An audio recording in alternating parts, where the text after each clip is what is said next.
Welcome to Wednesday Night Hoops, where it pits us at the WFCU Center in Windsor, Ontario. This is NBL Canada basketball action for tonight. The defending Atlantic Division champions, Halifax Hurricanes, go up against the Windsor Express. This is Aaron Sanders. This is JP Justin Prince, and we got a doozy of a ball game for you. Both of these clubs looking to be on the right, steady path, JP, as we begin with the Halifax Hurricanes.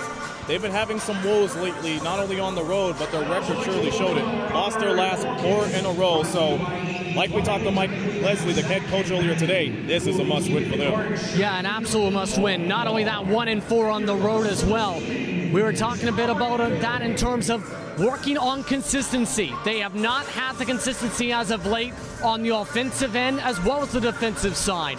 To him, it's starting to get fixed, but it's not being fixed fast enough for the pace of the NBLC so far this season. Leslie, he's looking to try and get this win in against a very difficult team like Windsor. And they had a difficult loss, too, losing by 10 against the Sudbury 5, 120-110 this past Sunday afternoon, in what was labeled their worst rebounding game. So it speaks a lot of volumes. In addition to that, they're the second worst team when it comes to providing points overall. So something has to turn up tonight. Absolutely. They have a lot of key pieces. It's just about them coming together enough, especially consistency-wise. While they may have a strong quarter, like 30 points, as Coach Leslie noted, sometimes they go to as much as 15 points in the next quarter afterwards. If you can't stay consistent from a quarter-to-quarter basis and have the conditioning to finish off games, then you are not going to come away with victories. That has been the case in a lot of these games recently for Halifax. They need to start fixing that starting tonight. Based on the matchups and the stats, it seems like there's one team that really equals to them, and that is the Windsor Express. They're coming off a good win against the KW Titans this past Saturday night in overtime, mind you. But that's just the start of getting those plenty pieces of puzzles they've been longing to have for the entire year. Yeah, Coach Leslie said himself they're better than what the record is so far. But the thing is with the Express, it's been taking time to get together. Just one player returning from last season has shown with the chemistry. They haven't had the consistency, starting to get it together, and now they're starting to bring the pieces to try and turn the ship. The ones that bring in energy and those final puzzle pieces, whether it's at the small forward or the point guard positions. Terrell Tate was the first of that we've seen last weekend. The question is, can they keep it up for the second game and carry that energy that he brought into the locker room in the huddle for tonight? That's right. He provided a double-double, and he will get the start, too, as well. But if you look at the Windsor Express, they're suffering from the rebound department, but at the same time, they're doing real well in terms of the points in the game department. Almost 108 points per game, but there's plenty of ways to go. But I firmly think that it might come down to the bench tonight between these two teams. Absolutely. With the Halifax Hurricanes, 3 consecutive NBLC 6 men on the year on the roster for them. So they have a huge amount of depth. For the Express, they're starting to come to their own a bit. But outside DeAndre Thomas and Richard Armani, who, remember, Armani was brought to the bench to bring bench scoring to the Windsor Express, they have not had too much depth, consistent depth rather, so far this season. The question is, are they going to bring in pieces later on? But for tonight, it's about, can you make the adjustments you need to and have the players you need to step up the bench when players like Wormley need to take a break for a breather. I want to take a quick moment to acknowledge those benches for a second, because they've been rising up and scoring the baskets and getting the points. For example, Halifax has Malcolm Davidier, Jordan Washington, and of course the veteran Tyrone Watson. How do you counter that? Well, the Windsor Express, you already mentioned DeAndre Thomas. They also have Angelo Griffiths, who come off the bench as a powerful player. In addition to that, you got Reggie Hamilton, somebody that you could rely on to the free throw line, because he is, get this, perfect from the free throw line. But let's take that away for a second and talk about what both of these clubs need to do tonight. What are the keys? Talked about a bit this before, but in case of Windsor, the way they need to get their offense flowing is trying to go inside out. That is part of the game plan tonight with the size and the length that the Halifax Hurricanes defenders are. They expect the Hurricanes to push them into the paint. They want to crash back out with the outward passes to set up an open triple. It's about trying to make sure that is ready and making the adjustments in case the Hurricanes go and counter that strategy tonight. It's for both teams as well. The rebounding game is a key for both of them tonight. Both of them struggle rebounding. We mentioned it with Halifax, one of the worst rebounding games. Windsor's coming off one of their worst stretches so far, rebounding-wise so far as well, with the players they have. So right now they got to come down together. And finally, conditioning. It could come down to a close game of where who can close out the finish of this one. Who can stay the most conditioned by the time the final buzzer sounds. All right, and today, also to mention too, it's Ryan Anderson's birthday today, so it would be nice for the Windsor Express to get a win. That would be the icing on the cake. But that's the story for you between the Hurricanes and the Express. JP will call the game. I'll be on color commentary, and we'll meet you guys up here in about a few minutes. Stay tuned. Tip-off, national anthem, and starters coming up here on the Windsor Express Basketball Network, brought to you by Booster Juice.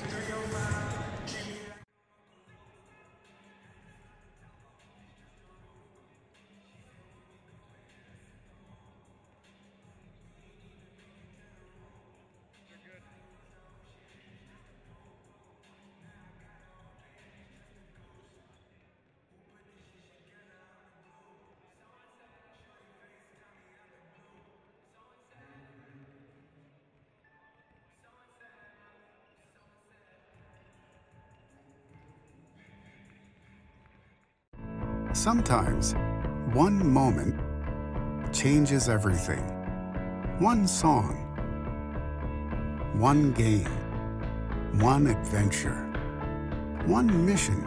For a child battling a critical illness, a wish come true can be a turning point. You can transform lives, one wish at a time. Visit Make-A-Wish online now to help grant more life-changing wishes.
Good evening, ladies and gentlemen. Welcome everyone to tonight's coverage of Windsor Express basketball on the Windsor Express Network.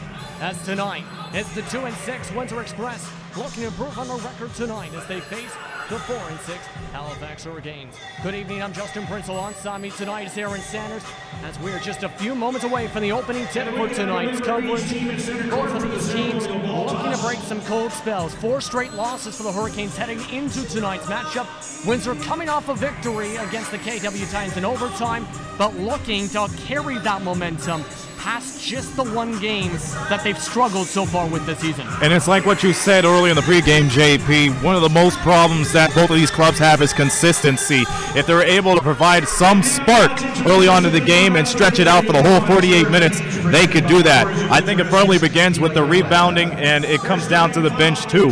Somebody's got to step up, somebody's got to box out, and somebody's got to show a lot of muscle control. So far, I believe Halifax has the advantage because they got a couple of strong guys and a couple of big veterans too. Not to knock on the Windsor Express, but the Hurricanes, they want to win. They want to win. Yeah, that is something Mike Leslie emphasized when asked earlier on today as we get prepared to introduce the starting lineups. Starting lineups for the Halifax Hurricanes tonight. Mike Poole starting alongside Reneo Brown. Cliff Flinkscales makes the start. Joelle Kendrick as well as Gabe Freeman, the MVP candidate, with one of his first games for the Halifax Hurricanes. Windsor Express making their introductions now, as you see on your screen. Starting lineup, Juan Patillo starts alongside the big man Brian Addison, along with Terrell Tate, along with Horace Wormley, and Ryan Anderson, the birthday boy, turning 31 today. That's right. So Ryan Anderson's one of those veterans, but in addition to that, one of the surprising players in that starting lineup, JP, is Terrell Tate.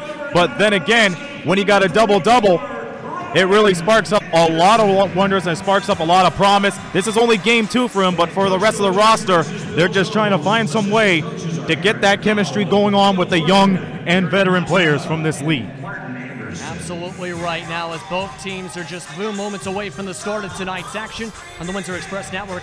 Game brought to you by Booster Juice for tonight's coverage. Your head referee tonight, John Grilly, leading a group including Rob Capers-Seeley, along with Mark Baxter for tonight's matchup. For what should be an interesting game tonight as well for Hoops for Kids night tonight, as the fans pack into the WFCU Center. Both teams continuing to try and turn things around. Now, we talked a bit about some of the keys before during the pregame for tonight. What else would you like to add before we tip things off here tonight? I would like to see somebody put on a lot of responsibility. For example, the Windsor Express, they're 9th in assists. Now, a lot of people would say that's not good, but at the same time, it's 50-50 to me, because all these players, they have a lot of veteran experience, right? But at the same time, somebody's got to take control. It can't be Wormley all the time. Why don't you give it into the hands of the young players? For example, Terrell Tate, who got the start. Or give it to Ryan Anderson, who could really promote a lot of control. But at the same time, if you're Halifax, I would box out as much as you can, because in the last few games, the Windsor Express have not fared well rebounding-wise. Hurricanes, they're trying to redeem themselves after a horrendous rebounding game this past Sunday against the Sudbury Five. Only 38 rebounds. But then again, it's not fair to them because they've been going up against teams that know how to box out and have powerful forwards, guards, and centers.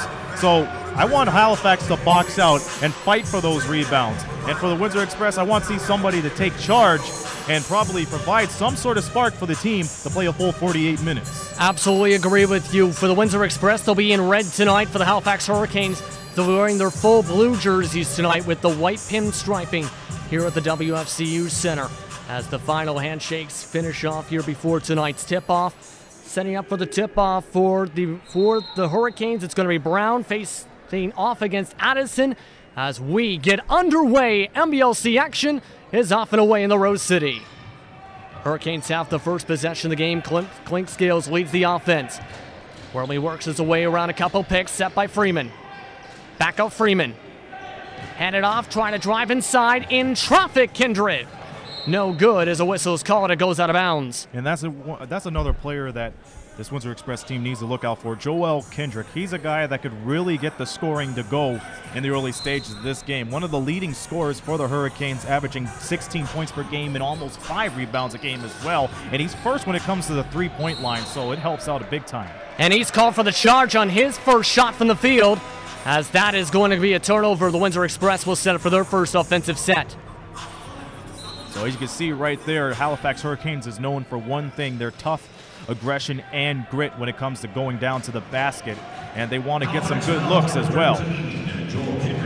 Approaching 1 minute into the first quarter here in National Basketball League of Canada action. Express and Hurricanes still looking for their first bucket of the game as Patillo, 7 on the shot clock, works into the little post, fadeaway contested off the front rim. Picked up on the rebound by Gabe Freeman. Clink Scales will bring it up the court. Another pick and roll set up with Freeman. This time it's a moving screen as we'll go back the other direction. Already 2 quick fouls on the offensive set. I like the aggressiveness, and I always talk about it each and every game, but the Hurricanes got to slow it down a little bit because I know they're trying. This is a game where they want to get revenge at, all right? They lost to Sudbury by 10 this past Sunday afternoon, but now they got to slow it down a bit. Try to look for more options instead of just ramming through anybody. Right now leading the offense up, Patillo currently on the outside. Now Wormley cuts around, double team, back outside. Patillo nearly stolen away. 8 on the shot clock for Tate for 3. Just rolls out on the shot. I don't mind that shot because it was a good look, and once again, Halifax was right around the perimeter for that shot. And now the Hurricanes are on the board as Kendrick scores the first bucket of the game just past a minute and a half in. Anderson, the birthday boy, misses as Brown picks up the board. Hurricanes pushing up the tempo. Currently lead 2-0, approaching 2 minutes into the first quarter. As Freeman down the baseline, over top, Patillo, no good. Tate picks up the rebound as he'll give it off to Anderson as the Express try and match the tempo. Tate tries to set up the pick and roll, hands it off to Wormley. Pick set by Addison. Addison cuts in, Wormley cuts the bucket, puts in the big shot layup. And you get that kind of responsibility going on when Horace Wormley drives right down the lane. He may be a small guy, but he could sure drive right down. He has so much responsibility on him. Quick shot again, it's good. And this time, it's good for the Hurricanes from Tate. Windsor Express down by 2 in the early going as Patillo mid-range jump shot moving, no good. Addison, though, picks up the board. Sets up her fresh 24 as Patillo cuts in, and they're going to say goaltending on Gabe Freeman. So we're tied back at 4. Yes, the ball was on its way down, and Gabe Freeman just a little too ambitious on that play, but it shows that he's an intimidating figure down the lane, and a lot of NBL fans could agree with me on that, considering Gabe Freeman has been with the league since day 1. Gabe Freeman, MVP candidate for this season to watch for sure, as now Poole has the ball on the outside perimeter. Back again to the post. Brown around to the open shot. Poole, it's good for the jump shot. So that's the veteran-to-veteran connection. Gabe Freeman just getting all the defense in the double team he can, and that opened up Poole to cut right down to the lane and get the shot from the elbow. Passed off to Anderson, meanwhile, to the corner. Tate. He'll cut towards the inside. Back to Patillo mid-range. Inside, down below the paint. Rejected from behind by Brown. Here comes Halifax once again. Leaning up as Poole pulls up for the mid-range over Tate. He's got 4 straight. And Mike Poole makes it 8-4 in the first 8 with 8:30 to go in the first quarter. And you could see early on the Halifax Hurricanes causing fits as Patillo gets a two-handed jam. That's the easiest shot he's going to get all day because he's had a couple of fits down in the basket in his first few tries. And Wormley causes fits on the pick and roll, finding Juan Patillo for the bucket. So a 2-point game for the Halifax Hurricanes early on. Clink Scales finds his way to Brown for the matching slam dunk. That's a good rebuttal, and once again, Ramel Brown, known for his defense and his blocks and everything else, but he just shows a lot of energy cutting right down to the lane and slamming it home. Anderson now trying to find his way to Wormley. 10 seconds on the shot clock. Approaching 7:30 to go in the first quarter as Wormley double team, guarded by Poole, 3 on the shot clock. Anderson to beat the buzzer off the front rim, no good. Brown picks up the board in traffic. And the Windsor Express continue to look a bit ice cold on offense. Hurricanes starting to heat back up after they started 0 for from the field. As Freeman inside on the pick and roll. Makes it now up to a 6-point lead. That's a nice move and one of the basic moves in basketball with a pick and roll. But Gabe Freeman with all his power was able to zig to the left side and flip up a reverse layup. Right now, Windsor trying to turn around their offensive sets. 3 for 9 for the field so far. The Hurricanes have turned things around to a 6 for 8 start. As Addison, with a mismatch, gets to the go in the low post. Despite that mismatch, Mike Poole had held his own, but again, Brian Addison with that spin move near the post, it was just too much for Poole to bear. Back inside to Poole, meanwhile, as he gets the hook shot. And speaking of mismatches, they're quickly finding Poole for the shot in the low post. Approaching halfway to go in the first quarter. Wormley finds Patillo on the mid-range jump shot. Right from his money spot, it's good. He's been missing those shots in the last couple of games, so hopefully this is just an omen of what we could expect from Patillo in the next little while. Patillo coming into tonight, a 45% shooter on the season as Brown able to recover on the blown alley-oop attempt to put it up and in. Yeah, Wormley wasn't even thinking about contesting that shot because Ramel Brown had the height advantage as well. And keep in mind, he may be good on offense, but he's good on defense as well. 4th when it comes to blocks total in the league. Only 12th, but 1st in field goals, and you just seen why. And Wormley hits the floor hard on the hard defense. Member of the Halifax Hurricanes trying to check on him as the slam dunk's good on the other end by Kindred. It's good to see Gabe Freeman checking up on Horace Wormley because that was a hard fall. And if the Express lost Wormley, they would have to dig deep in their bench early on. Wormley, of course, a big part of this team. Leader in assists so far, 7 a game. As Tate with the ankle breaker, yes, sir! Well, there's that energy Tate brings to the Windsor Express as he pulls on the ankle breaker as we have a stoppage in play. I mean, that's how you get the crowd off their feet, and that's how you get the bench going on. It brings that surge of energy. Terrell Tate, he got the dribble, so he went behind the back. The Express will get a delay of game for that after what we just witnessed. But Tate, wait for him to get enough space just to get the pull-up jumper uncontested. That was a nifty move. Delay of game technical just handed out on that stoppage. That was the reason for the couple-second delay on that play. So we approach 5 minutes to go in the first. Pull inside. Bank shot doesn't go this time, but a foul called inside on a hole as he'll be inbounded down the baseline. And you can see it's going to be Patillo with the foul because he was trying to fight for the ball, but he just extended his arm a little too much on the forearm. Oh, it looks like it'd be a foul on Ryan Anderson. Yep, and it looks like we are reaching towards the median timeout. Indeed we are. First timeout of the game, 18-12 your score, 5:19 to go in the first quarter. And so far, it's been kind of a bit of a streaky start for both sides. Halifax, though, has turned it around much better.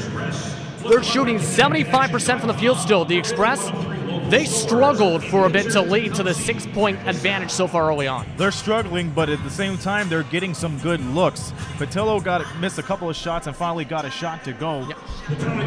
And part of what's hurting the Windsor Express, though, possibly, is we mentioned the rebounding game. 7-2, the rebound advantage for the Hurricanes over the Express so far. 8-3, the assist advantage. Well, keep in mind, when it comes to the rebounds, the Hurricanes are taking advantage of the mismatch.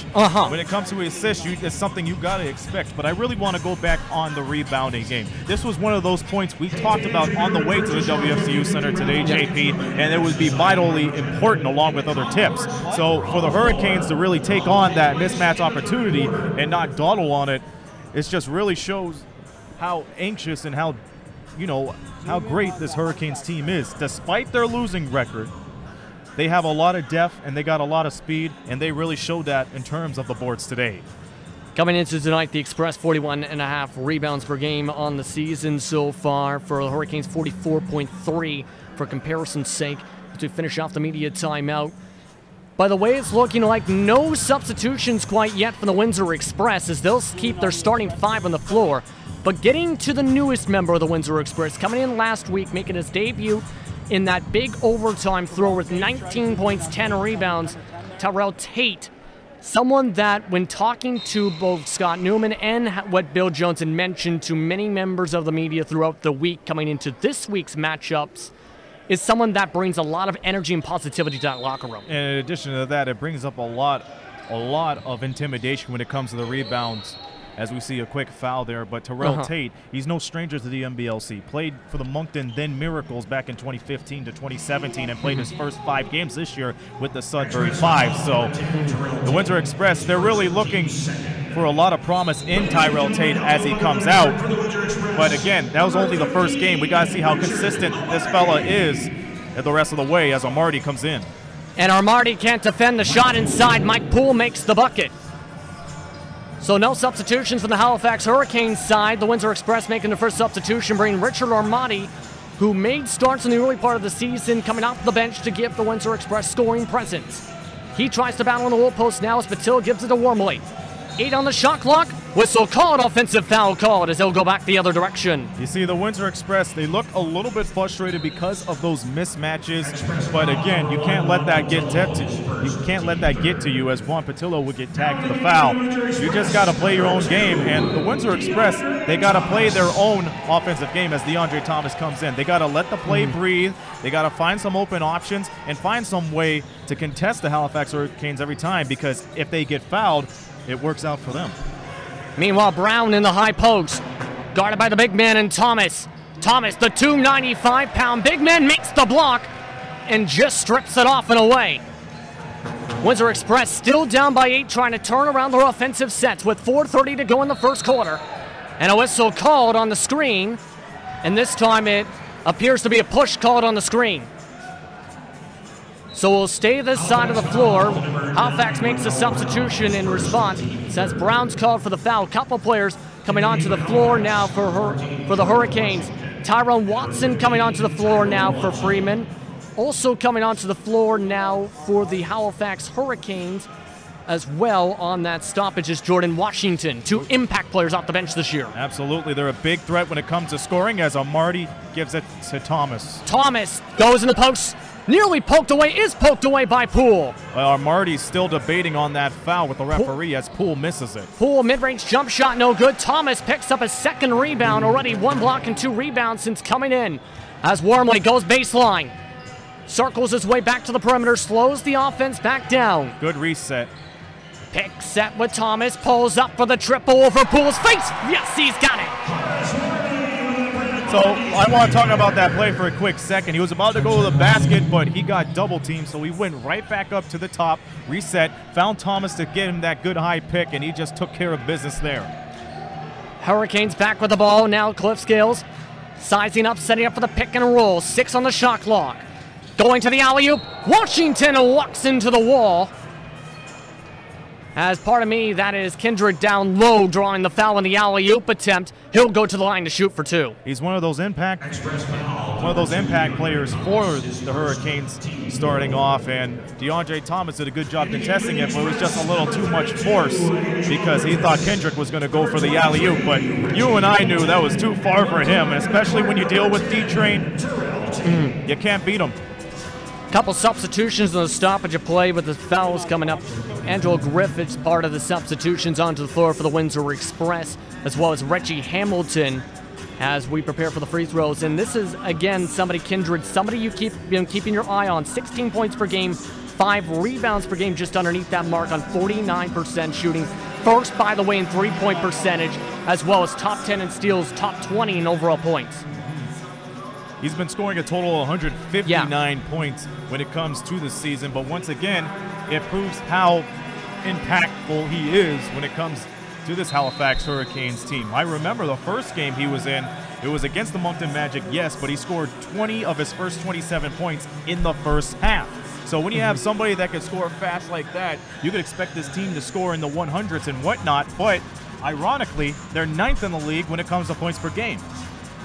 A lot of things going on, but still early on in the season, about 10 games in for a majority of the teams, as Thomas draws the whistle to go to the line to shoot for 2 and try and eat into the 7-point lead. Now getting to Thomas, we had our discussion with the Director of Pro Scouting, Scott Newman, with the Windsor Express.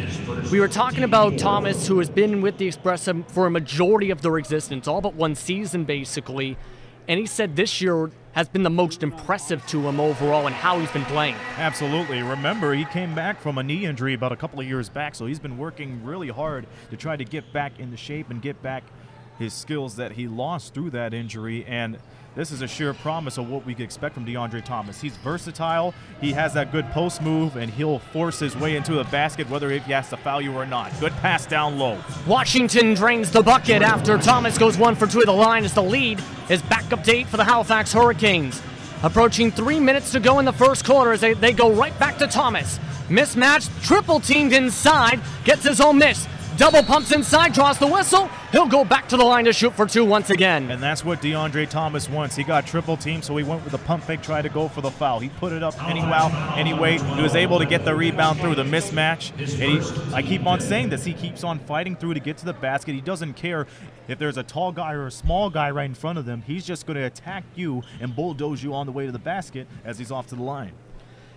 Last time, 1 for 2 at the line, drains the second. Now 2 for 3 on the game so far for Thomas. Thomas, pretty strong free throw shooter, 68% this season.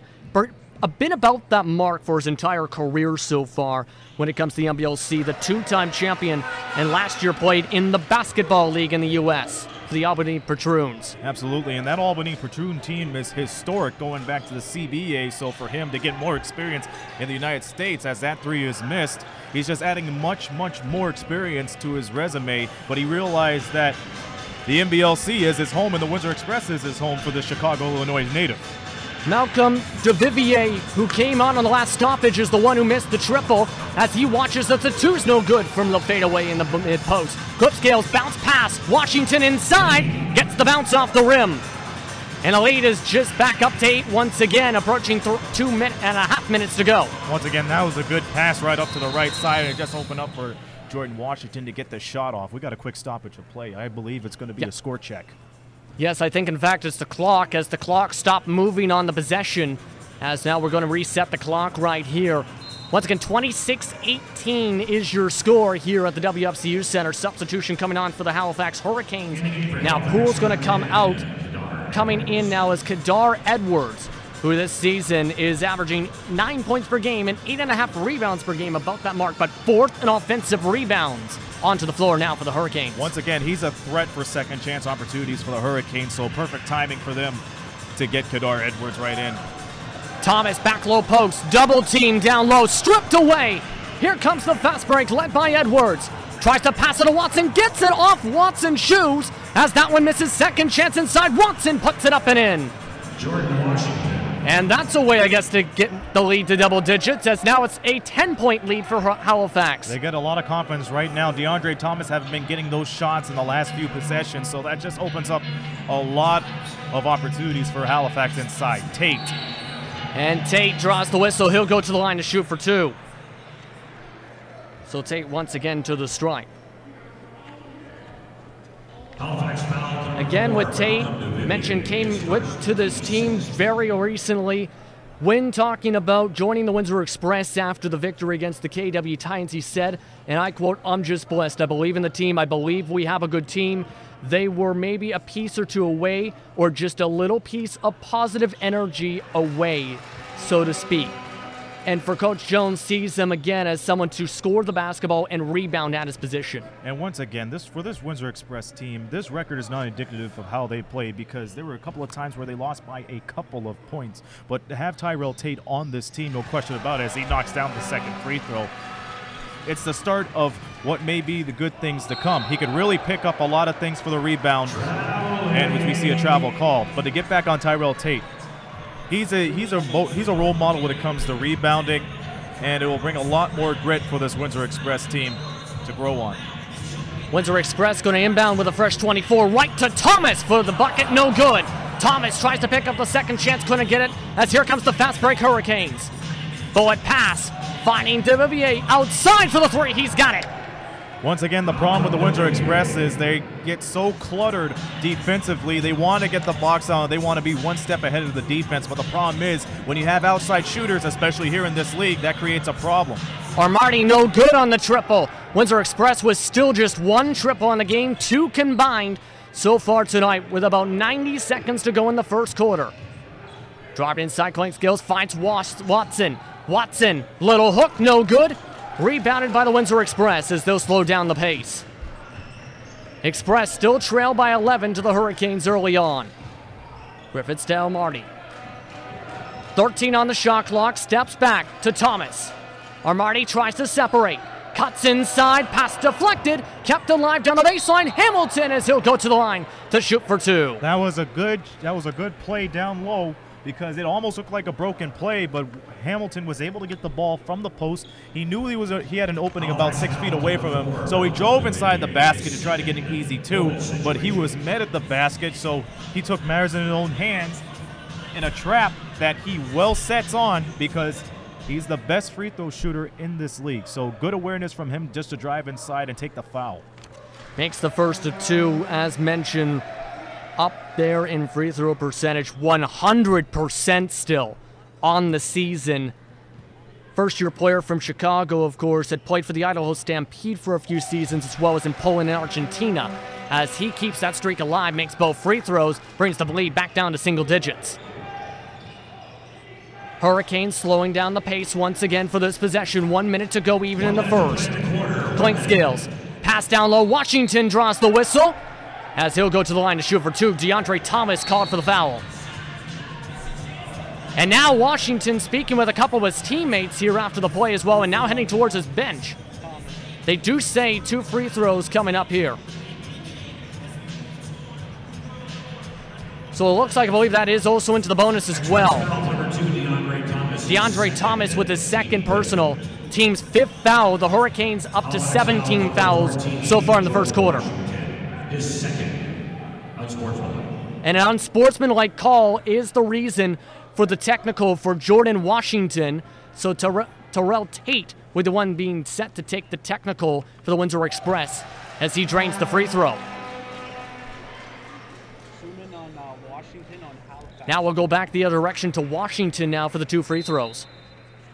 Both of these clubs got to be careful on how they foul and how they react after the play because the Windsor Express are just getting over after what was a very, very tough game. We've seen a lot of players in foul trouble even before the end of the game and before the end of the first half, which limit Ryan Anderson's time, which limit all the other bigs' times too. Same with KW as well. So they got to learn how to stay composed throughout the entire game because it might come down to the situation where they might have to rely on free throws near the end of the game, or they might rely on just one person that just warms up. So both of these clubs need to calm down. We still got 3 more quarters to go, plus 56 seconds of this one.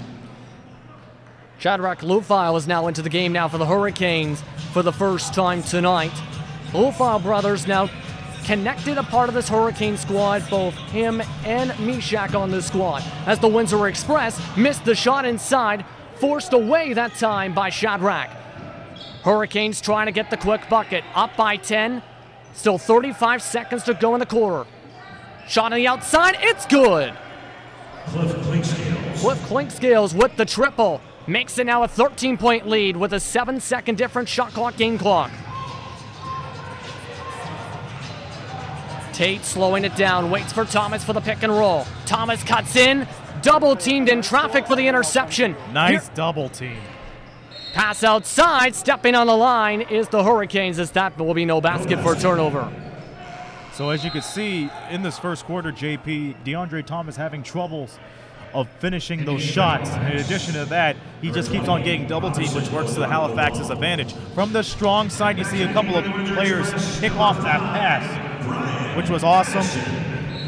And it almost led to a fast break possession, but they stepped on the line and went out of bounds. Final shot. 5 seconds to go in the quarter as Hamilton loses the ball. Here comes the Hurricanes. Up the floor, they go for the buzzer beater. Trying to put it in late. Lufile, the Hurricanes think it's before the buzzer, and we'll have a referee conference over this play. I believe it went in because he tapped it right before the 0-0. And indeed, they say the basket is good, so the Hurricanes lead 38-23 after 12 minutes of play here in the first quarter. With that, standing by on the sideline right now is our sideline reporter for today. Pardon me, we'll go to commercial break here on the Windsor Express Network. You're watching National Basketball League of Canada action. Your score, 38-23 Hurricanes.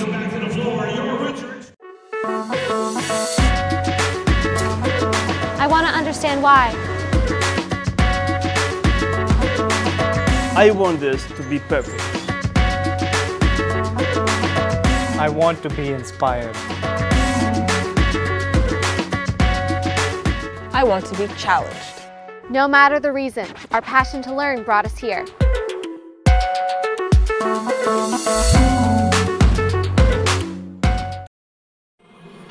Hello, I'm Alex Scott, and it's been a rough start for the Express so far, down 15 early. The main story's been turnovers. Windsor can't seem to control the ball. The main offense came from DeAndre in the paint. His post-game was way ahead in the post-game. Then the defense started to lock it up and bat the ball away, and Windsor didn't have anything to overcome that. The shooting's been off, but Windsor should be able to overcome it. They're top 3 in field goal, free throw, and three-point percentage, so that shouldn't be their main worry. Transition defense has been terrible. Nobody's getting back, and they don't seem to understand who they're going to switch to or when they're going to switch. They need to communicate better and establish that. The starters have been rough. Back to you in the booth. Can't do it. Thank you very much, and welcome back, everyone, to the WFCU Center. As we're about to start the second quarter, Express trail by 15 to the Hurricanes, 38-23 is your score so far. For the Hurricanes, they're shooting 64% so far here tonight. Absolutely shooting the lights out. The Express just 37% from the field, in part because the attack led by Mike Poole, Jordan Washington, and Joelle Kendrick so far tonight. And keep in mind, it's all due to the pick and rolls and the good deep cuts to the basket as well. And they're getting the higher accurate shots. They're going right down to the basket. That's one of the main reasons. We've seen Klinkskills knock down 1-3 because he was confident on that. They got the ball movement going on, so that's one of the main reasons Halifax has been scoring in a high percentage figure. The Windsor Express, on the other hand, they're taking so many shots, but they keep on getting flustered on the double team as that shot is missed from the wing. And another shot where they get flustered. They started off 0 for 1 for the start of the second quarter as the Halifax Hurricanes set up for their first shot of the quarter. Now on the perimeter, pass back and forth. Duvivier passed it down low. Lufile spins in the post, gets it over the shot. It's good. Right over top of Addison for the bucket. Once again, Lufile showing one of the most underrated moves when it comes to basketball, the post work. And a quick response from the Windsor Express, as that one's good. Reggie Hamilton with a bucket. Transition play, though, the Hurricanes and one. They just took off right down the floor, right off the inbound, as Edwards will go to the line to shoot one. So once again, the Hurricanes have the advantage in speed. They did not dwell on that last play, so they were able to swing the ball down deep of the court, and Kedar Edwards was right there to finish it off. Kedar Edwards to shoot for one now at the stripe. This season, 43% from the free throw line so far, as he'll miss the free throw. 52% for Harrison from the field. Windsor Express trying to wake up on offense. Anderson back on the floor after the last stoppage. Coming in for Griffiths. Wormley cuts inside through the double, draws the whistle from behind, and they say don't count the bucket. He'll be to the line to shoot for two.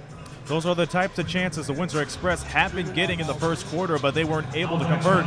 But it was good for Wormley to finally get the ball and drive right down to the right side. He got tagged a little bit there, so he's off to the line. And Wormley, a 91.4% free throw shooter so far this season.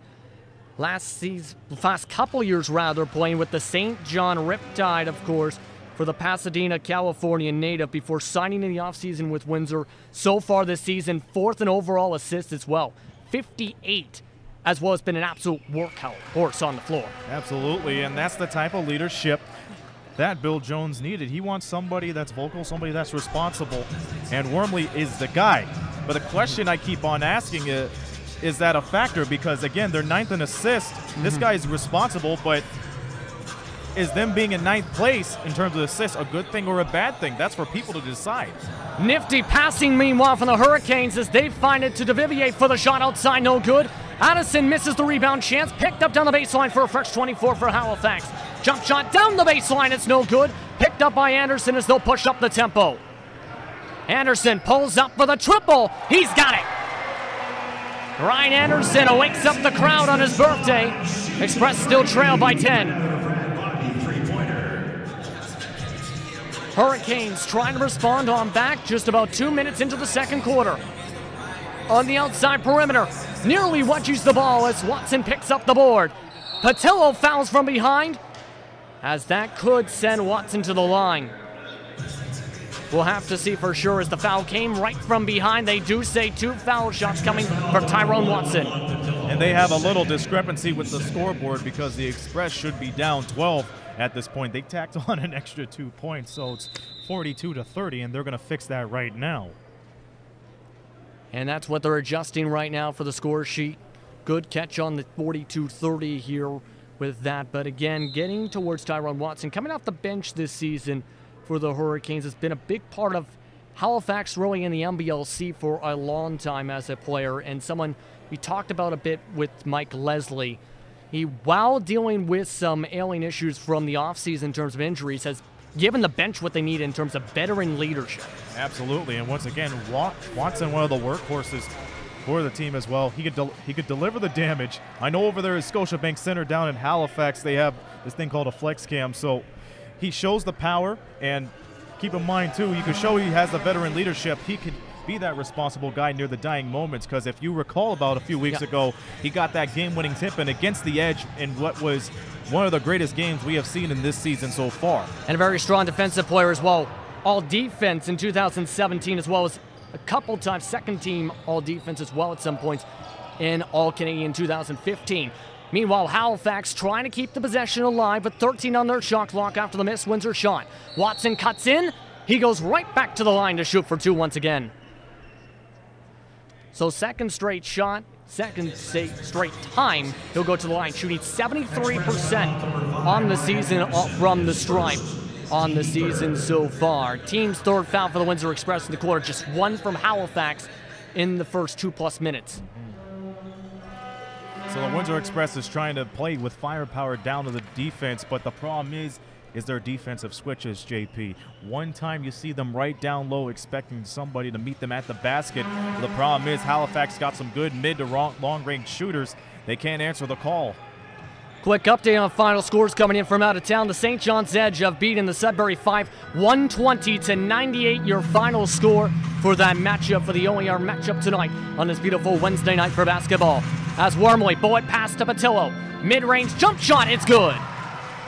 And Juan Patillo continues to shoot the ball well so far tonight. He's got 8. Anytime he finds a way to curl right to his hot spot, the elbow, he'll take those shots. Driving inside, meanwhile, it's no good. Tapped out of bounds, as that's going to go to the Halifax Hurricanes, bouncing off both Tate and Anderson. So right now, Patillo's the leading scorer for the Express, and one of those main reasons is he's been getting his shot going right back near the elbow. Right now, Hurricanes trying to once again score. Set up on the outside perimeter for the jump shot. Just rolling out, it's no good. The shot put up by Robinson Odakopon. As now it goes to Tate. Tate cuts in through traffic. Tries to get the putback, couldn't get it. Here comes the fast break. Odakopon passes outside. DeVivier, no good. Second chance inside. And this one's no good. Tapped out off the shot clock. It goes to the Windsor Express. The ball goes. And the Express possession comes back with 8:54 to go in the first half. And this continues to look not so strong of a game in terms of the offense, especially the Express struggling right now from the field. The Express were struggling, but keep in mind in the last few minutes they've been trying to get good looks, so they pass the ball around like that, and they find players that cut right down to the lane and draw the contact like we just seen there. And Patillo is going to go to the line to shoot for 2. Right now in the free throw percentages so far, the Express coming into the strip, 10 for 11 for the stripe. That is 91%. As Watson gets the foul, team's second personal of the quarter. While for the Hurricanes, 6 for 9 from the stripe so far tonight. As Patillo goes back to the line to shoot for 2. Second time towards the line, He drains the first of 2. Coming into tonight, Patillo shooting 71%, just under that mark at 70.6 exactly from the line as he drains 2 for 2. And once again, as indicated, especially last year, JP, the Express are the most feared team when it comes to shooting for the free throw line. Brown on the outside. Now hand it back off. DeVivier. Watson back to DeVivier. DeVivier steps left. towards Hamilton. Over top, Hamilton gets the banker to go. That was a tough shot, but Duvivier was able to get the reach around to get the double pump and let the shot fly. Wormley, meanwhile, draws the whistle while trying to drive on by, so this will be inbounded down the sideline.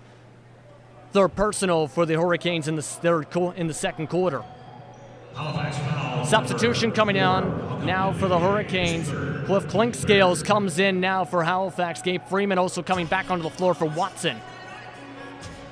Well, they need that type of presence down to the paint where they need to be feared and block every shot, and that's why they most likely brought Gabe Freeman back in. Tate from the free throw line. Awkward shot, no good. Tries to get a second chance rebound, but tapped out of bounds. Halifax gets the possession on back. In the slow-paced second quarter continues on. 12-point lead now for the Hurricanes. 46-34 with 8 minutes to go in the first half.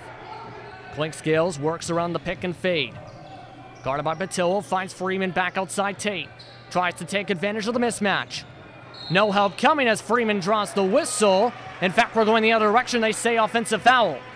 Now, Gabe Freeman's got to be careful because he fouled out in the last 2 games, and he picked up his second foul there. I like the approach, but once again, a little too much to try to go through that mismatch. Second personal now for Freeman, 4th team foul as Wormley, guarded by Clinkscales. Back outside Tate, around to watching Anderson and Patillo. Patillo sets the pick and fade, back out Wormley, tries to cut in, 5 on the shot clock, goes for the up and under, no good. Picked up on the rebound by Brown as the Hurricanes push it back up. Pass to Freeman, broken up by Tate.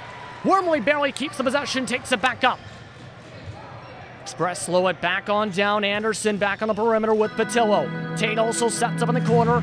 Addison sets up towards the low side. Patillo takes it in himself. No good on the shot over Freeman. Brown gets the board. Sorry, I couldn't hear you. And Clinkscales once again will run back the offense for the Halifax Hurricanes. Sizes up, cuts inside, draws the whistle, and they say a push. And he'll go to the line to shoot for 2 with the contact on the wrist. Express foul, number 20. And for the Express, the foul goes to Horace Wormley. His first, team's 4th foul of the quarter. As coming back onto the floor is Joelle Kendrick. Coming onto the floor now for Robinson O'Duke Opon. They say no free throws, in fact, after as Addison pokes it out of bounds. It'll stay Halifax possession.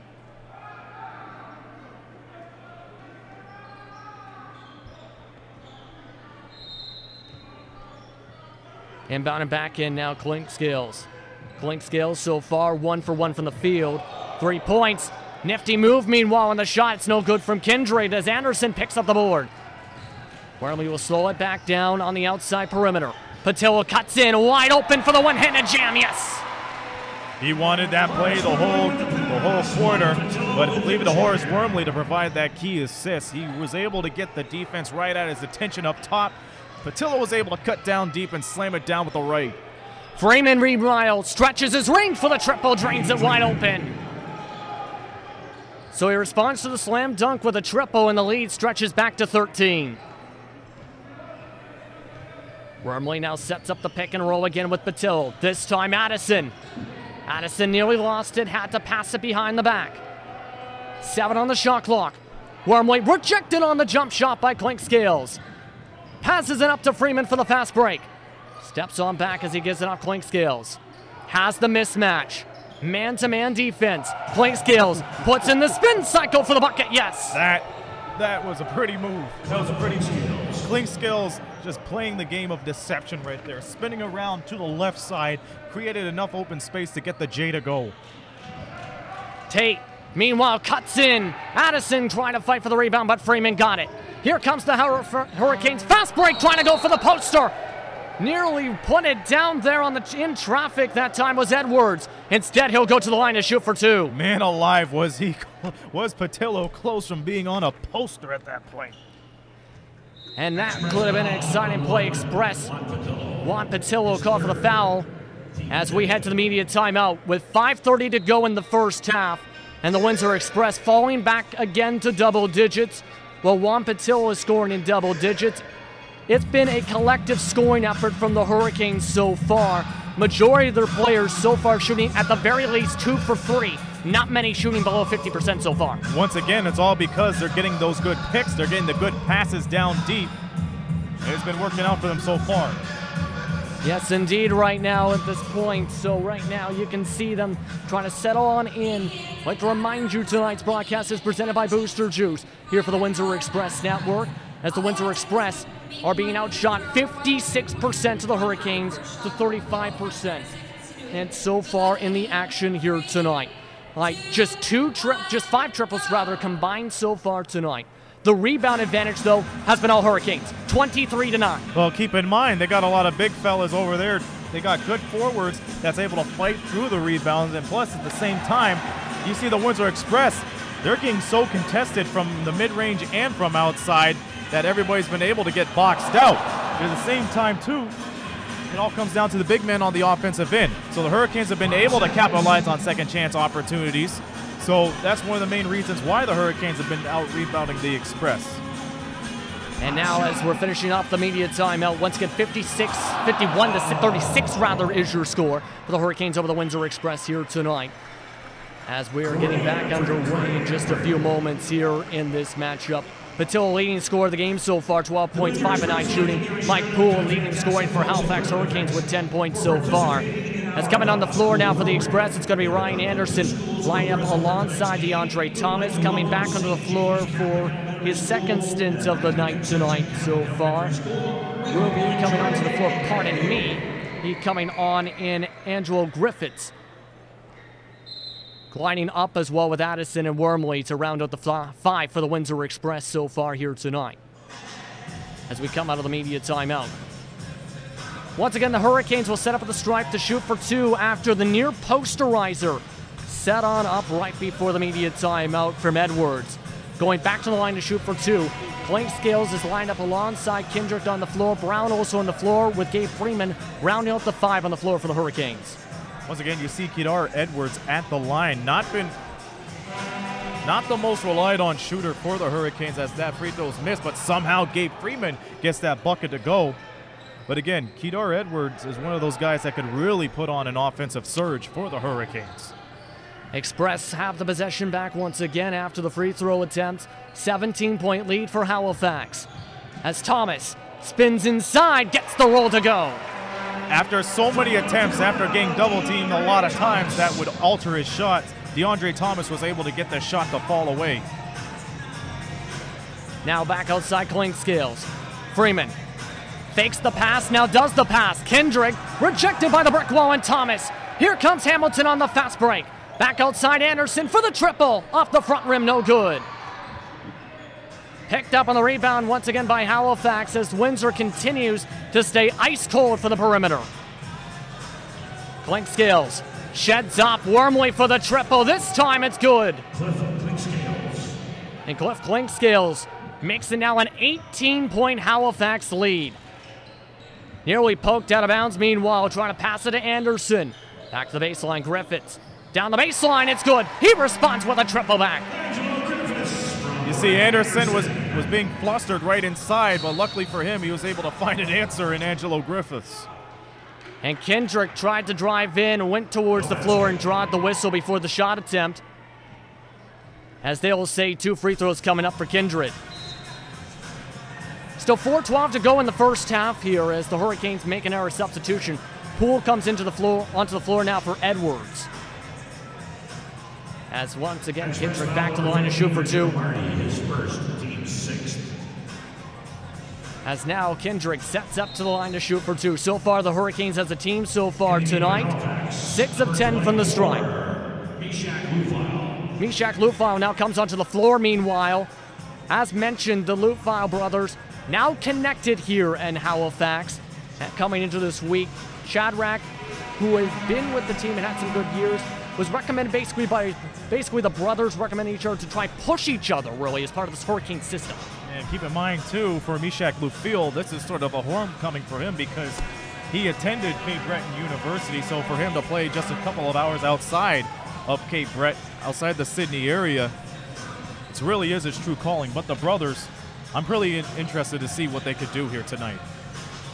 Meanwhile, Griffiths back outside. Back down low, Thomas trying to go in the double team, make a triple team as he drops the whistle. Counted in the foul. It's an N1. And DeAndre Thomas continues to make the impact off the bench so far this season. Another N1. And Meshach Lufau called for the foul, his first, the team's fifth for the quarter. And for Thomas, a chance to go up to a total of 8 points on the night, to rate 3 for 4 from the stripe tonight. And make it 4 for 5.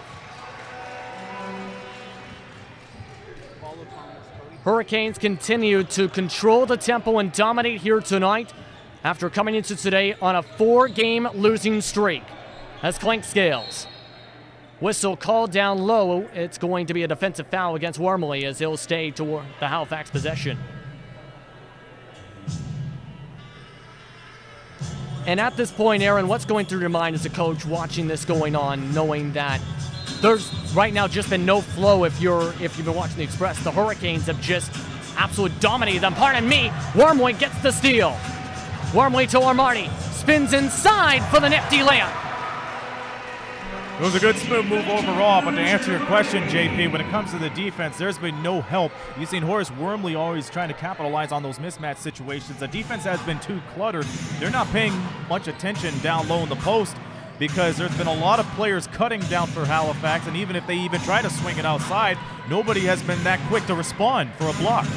Clink Scales, meanwhile, contested 3, no good, as Freeman tries to chase it out of bounds. They say Windsor Express possession. And the Windsor Express still trail by 12 in a very slow-paced quarter. It's been a slow-paced quarter, but yet it's been a high-scoring affair so far. Hurricanes flirting with 60 points, and for the Express, they're near 50 points right now, but it's been going Halifax's way in terms of shooting. Windsor Express back with the possession so far, with the Hurricanes, as mentioned, the shooting going their way above 50% as Anderson airballs the triple.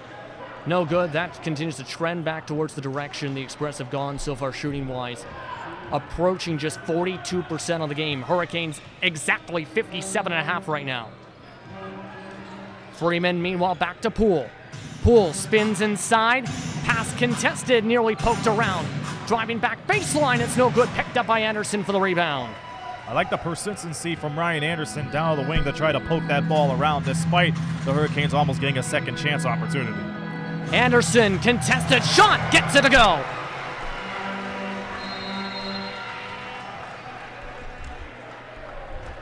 And now timeout called on the floor with 2:28 to go in the second quarter, as the lead's been shrunk down from 17 to as much as just 10 here. And now as the Windsor Express have a bit of a burst there, what can they do to try and continue this now with the final few minutes of this quarter? Tonight's team of the game, the Great Bombers hockey team.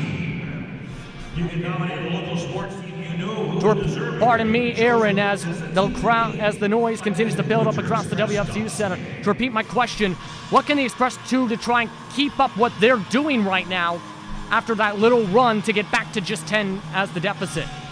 I would just get the responsibility put on Ryan Anderson. You see him defensively poking through for those rebounds, trying to start up a transition game. Have him run up the court. That way it would just spread the floor out. Try to look for good looks right down to the mid-range game. So swing the ball around, at the same time attack the basket, because that's where you want your team to be. If you're second when it comes to free throws this year, your best attempt is to attack the basket each and every time. Don't be afraid to take on the big man like Gabe Freeman or Kedar Edwards, somebody that's good for the rebounds. You try to attack the basket as best as you can. And right now discussions continue on once again. At this point, the Hurricanes have just dominated every facet of the game and hit their game plan, I think, to key. They wanted to get some more consistency and conditioning, and they just hit the iron while it was hot, so to speak. Not to get to a bit cliche, just pull it away early and have kept this lead to as much as only as least is about 8 since really much of the first quarter. In addition to that, they're getting good looks too. Again, the Hurricanes were just trying to fight for a win. They want to avenge what they lost against the Five this past Sunday afternoon, so this is a good way. The question is, can they keep it up for the rest of the way? Meanwhile, Freeman outside rolls out no good.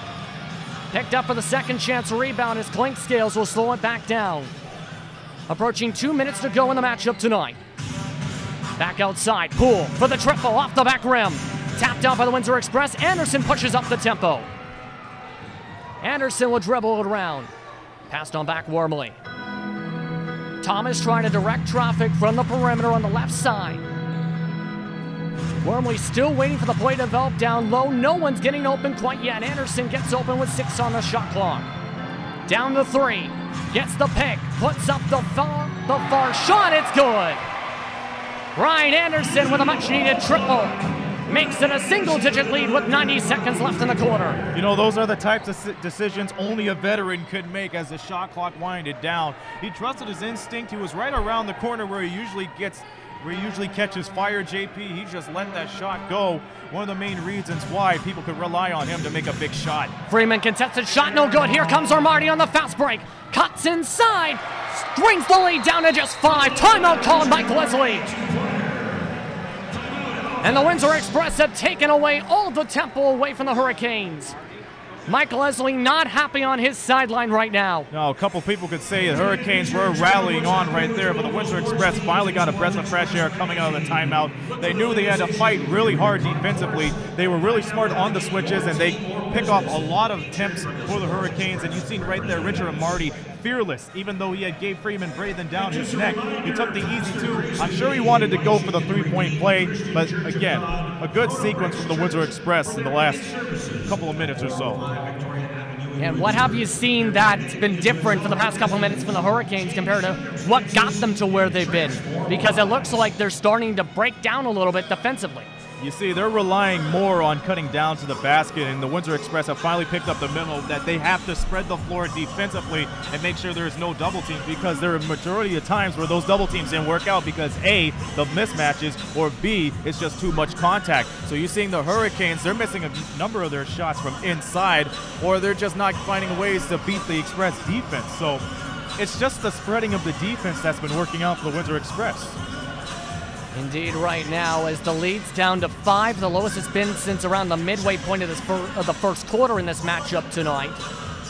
As right now, things continue to turn towards the Express's way. And you see the full court pressure immediately from the Express. Express knowing their chances now to try and take the lead back or potentially get the single possession.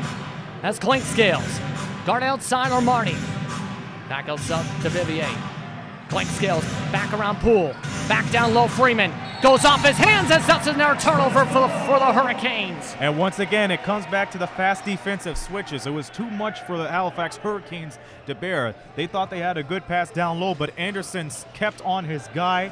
He did not get flustered, and it was just those fast switches that just did it for them. Forward pass, meanwhile, from Hamilton, nearly turned away. Trying to get down low to Addison. Armani will size up. 7 on the shot clock. 26 seconds to go in the half. Armani, fade away, mid-range shot over Poole, gets it. The lead's down to just 3 points for Halifax as the shot clock's off with 16 seconds left. Clink Scale slows down the pace. Pick and fade set with Freeman. 3-straight pick set to Vivier. Back to Clink Scales. Around to Poole. 2 on the game clock. Poole tries to pass baseline as the clock reaches 0. We go back the other direction. No, they're going to call it halftime, JP. But again, what a great defensive stop by the Express, especially when they double team near the baseline. They forced the Hurricanes to drive right down to the baseline, and that prompted the out of bounds, and it wasted all the clock out. And just waiting for the official confirmation. Indeed, they have that. As 58-55 is your score heading into halftime for the Hurricanes over the Windsor Express. And what has turned from what was a double-digit Hurricanes lead to just a single possession lead after 24 minutes of play. Your final thoughts before we send things downstairs. I like the awareness. The awareness has been spreading out for the Windsor Express, both offensively and defensively. They're finding good looks offensively, and they're speeding up the switches defensively. There are smart defensive switches, and that's been working out for them. And with that, we'll send it towards the sidelines with our sideline reporter, Alex Scott. Indeed, let's just take a quick break. Pardon me as you're watching the Windsor Express Network. When we come back, Alex Scott will be standing by. I want to understand why.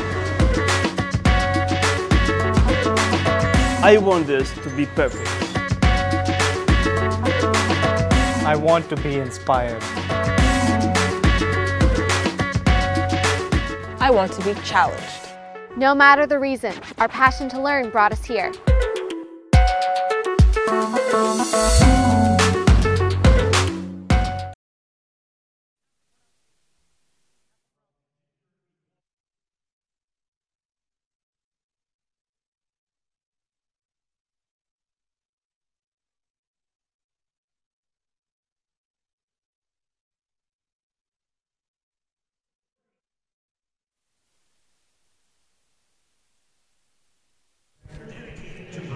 Okay, we have a 3-point lead at halftime between the Hurricanes and the Windsor Express. They're up 58-55 as we welcome you to the halftime show here. I'm Aaron Sanders. This is JP Justin Prince. Terrific ending to the first half. The last few minutes, the Windsor Express, they had to call a timeout because the Hurricanes, their big man, it was just too much for them. They were able to make those adjustments. What were those adjustments? In terms of the adjustments, you hit on some of it. It was mainly getting to where they stuck to their game plan, trying to stretch the floor inside out, as well as picking up the tempo and forcing mistakes. That's what they were starting to do. They started picking up the tempo the way they needed to. Because for about what felt like 20 of the first 24 minutes, Windsor Express were not playing to what they were planning to do for tonight. They were letting the Hurricanes control the entire games. And they flipped the switch, put it back to where Windsor needed it to go in terms of tempo, and pushed it back on forward to be able to close this back to a single possession game. You know, for the entire first quarter, it looked like the Halifax Hurricanes were suffocating the Windsor Express in terms of their defense. I mean, again, the Windsor Express were getting good looks down low, but especially for big fellas like Juan Patillo and DeAndre Thomas, they weren't able to get those shots to fall. So there was like a lid on the basket for a little while, but it pays off for the Halifax Hurricanes at the end because they were able to provide buckets in less than 6 seconds following those defensive rebounds. Yes, that was one thing that really helped them, and why, in part, they were able to shoot up to about 57% right before the Windsor Express's run. So the scoring was there. They were able to control that pace, as you mentioned. The thing is, it cooled on off in those final couple minutes. If you're a Hurricanes fan, and if you're Mike Leslie, you're right now getting on the drawing board and saying, we have to take this tempo back and play our game.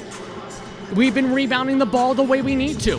We need to play defensively and back offensively the way we were for the first 20 minutes. Absolutely, and when you look at it too, the Windsor Express are really getting into the shooting groove as well. Ryan Anderson had a cold start, same with Juan Patillo and DeAndre Thomas, but you're seeing the Windsor Express branching out more on their shot opportunities. It's not because they're intimidated, it's because they're getting all those good picks and they're getting the good cuts to take those shots. Yeah, and that's especially in the last few minutes to get back. Again, I keep on repeating the last couple of minutes, but that's been the case. Anderson actually, again, remember, airballed his second to last triple attempt before the end of this half. But he made up for it. Exactly, with that big-time triple that woke up the crowd and led the momentum towards one of the timeouts. So they need to keep on distributing the ball, maybe mixing up who they go to on offense, because some of the sets and what really helped Halifax was knowing they're going to Thomas. Oh, they're going to go to Armani this possession. They triple team or double team and were ready for exactly when, say, Patillo, for example, tried to roll it to the bucket by bringing three defenders for the steal.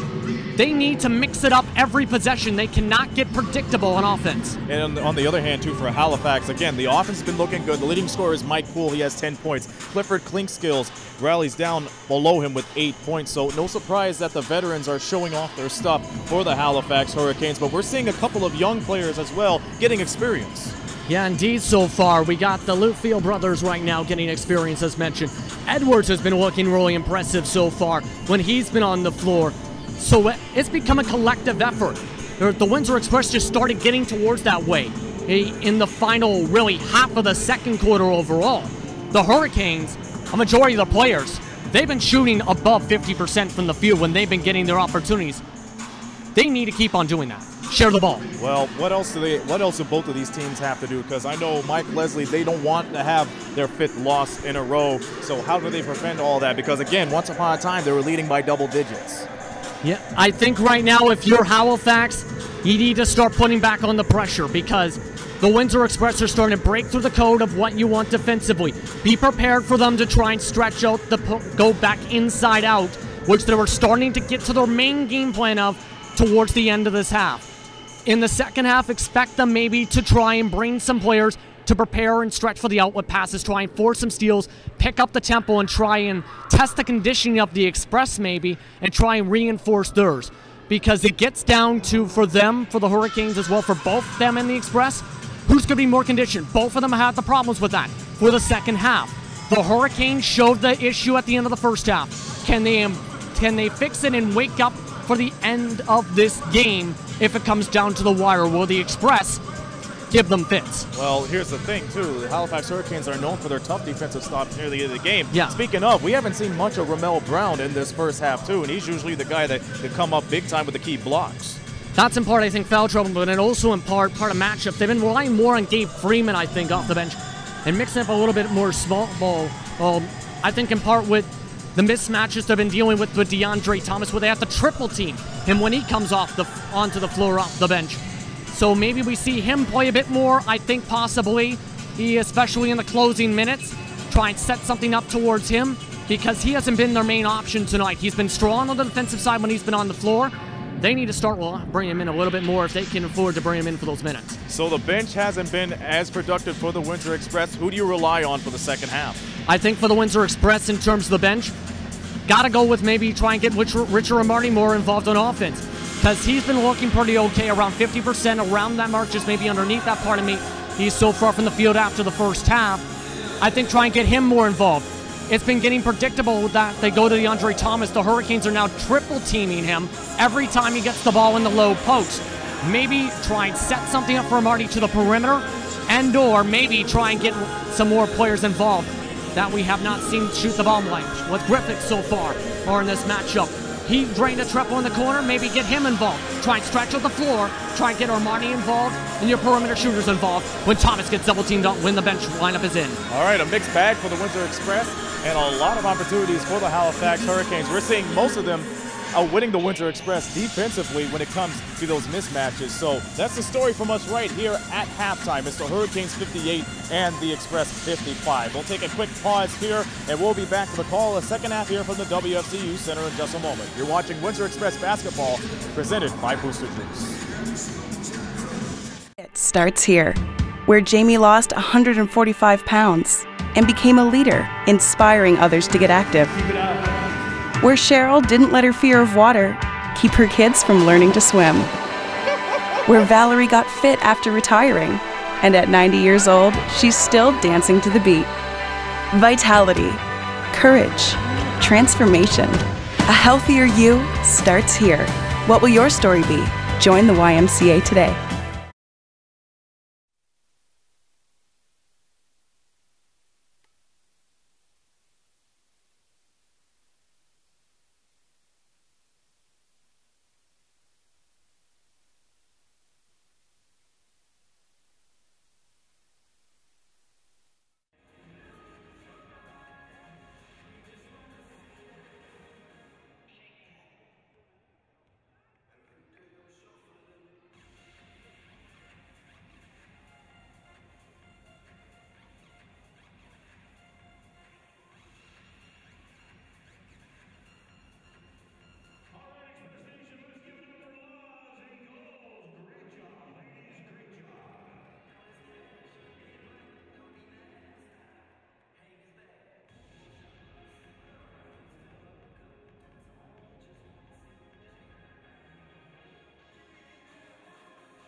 So I'm here with Ryan Anderson. It was a rough start to the first half.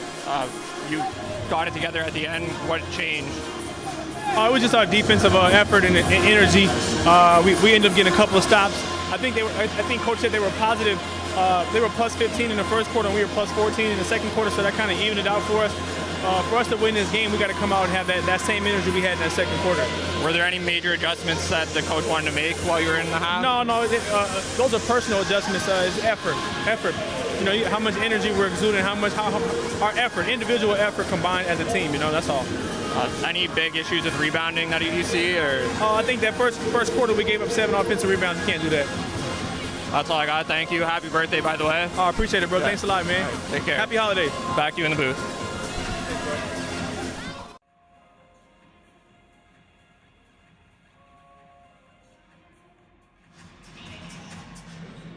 Thank you very much, Alex. Once again, thank you very much for the interview with Ryan Anderson, the birthday boy today, turning 31 today. He's so far having a bit of a slowish start to the game as we talked about during the halftime show, but up to 8.7 is 3 of 7 shooting, 2 of 6 from deep with 4 rebounds so far on his birthday. Yeah. Just about 4 minutes to go until the start of the second half. Aaron, your thoughts here for this matchup heading into the final 24 minutes of regulation? I want to get back to the old Ryan Anderson thing. You said he started off slow, and I firmly agree with that, but this was the type of start he had the last game. But keep in mind, he came up to the occasion near the final few minutes, which prompted both of the clubs to go into overtime. So, you know what, when you have your veterans recharge and when you have the whole team recharge, you could rely on somebody, and we were talking about this at halftime, relying on somebody. Perhaps Ryan Anderson could come into that fold along with Angelo Griffiths and all the other guys. So I expect a really good second half from Ryan Anderson. He could heat up if need be if he's able to get those shots, but everybody's still got to work around. There's still 24 minutes of action left to go. Once again, today's coverage is presented by Booster Juice here on the Windsor Express Network. As still 3 minutes to go before the start of the second half. Once again, let's look over the stats real quickly here in this three-point matchup. 58-55 your score. If you're just tuning into National Basketball League of Canada action, the Hurricanes leading over the Windsor Express. The Hurricanes were shooting as high as 57% for the field goal percentage at the end of the final couple minutes. Dropped to 52% after a huge run for the Windsor Express. A 10-0 run in terms of the momentum in the final couple minutes of the quarter, which seen Windsor go up to 47.5% from the field. One thing to also keep in mind in terms of some of those stats so far, the free throws has been an advantage for the Express so far. 13 of 15 from the stripe is Windsor, just 8 of 12 for the Hurricanes so far. So the Express once again getting to the stripe, something they did so well last year and something they're doing so well tonight's game at least so far. The big red flag to touch upon though, the rebounding. 25-12 has been the advantage for the Hurricanes over the Express. 18-10 on the defensive side, 7-2 on the offensive side, Aaron. But keep in mind, because of those quick defensive switches near the end of the half, JP, the Windsor Express have boosted up their rebounds since then. But the key problem to begin things is just the sudden mismatches. Nobody's been able to box out so many people to the point where they're going to be put out of the picture. So they weren't able to box out at the beginning, but now they're really picking it up on that. And keep in mind, Ryan Anderson picked up a couple of key rebounds, too, that opened up some good fast breaks and enabled to Armani to finish it off or for Wormley to get those easy shots to go. So they're finding their way to beat them defensively. It's just a matter of just staying within the times, keep with those defensive switches, and box everybody out. Get them out of the picture. And right now, you've seen who I would focus on in terms of off the bench. And I talked about it during the halftime, of course. Try and get Armani more involved, just 6 points, 3 of 4 shooting so far. Angelo Griffiths, 3 points, 1 of 1 from the field. Who else do you see needing to step up outside of Juan Patillo, DeAndre Thomas, and Ryan Anderson for this team to step up scoring-wise? Because Wormley, of course, has been stepping up just ball pass distribution-wise. Well, like you said at the halftime show, DeAndre Thomas will most likely be doubled or triple teamed at the same time. So I would give it to Reggie Hamilton. Give him more chances to go down the basket and go to the free throw line. That's how you get those easy points. And, of course, Mike Poole leading the scoring right now as we're 30 seconds away from the start of the third quarter. We'll take a quick timeout. You're watching Windsor Express basketball on the Windsor Express Network. Second half, right after this. Sometimes, one moment changes everything.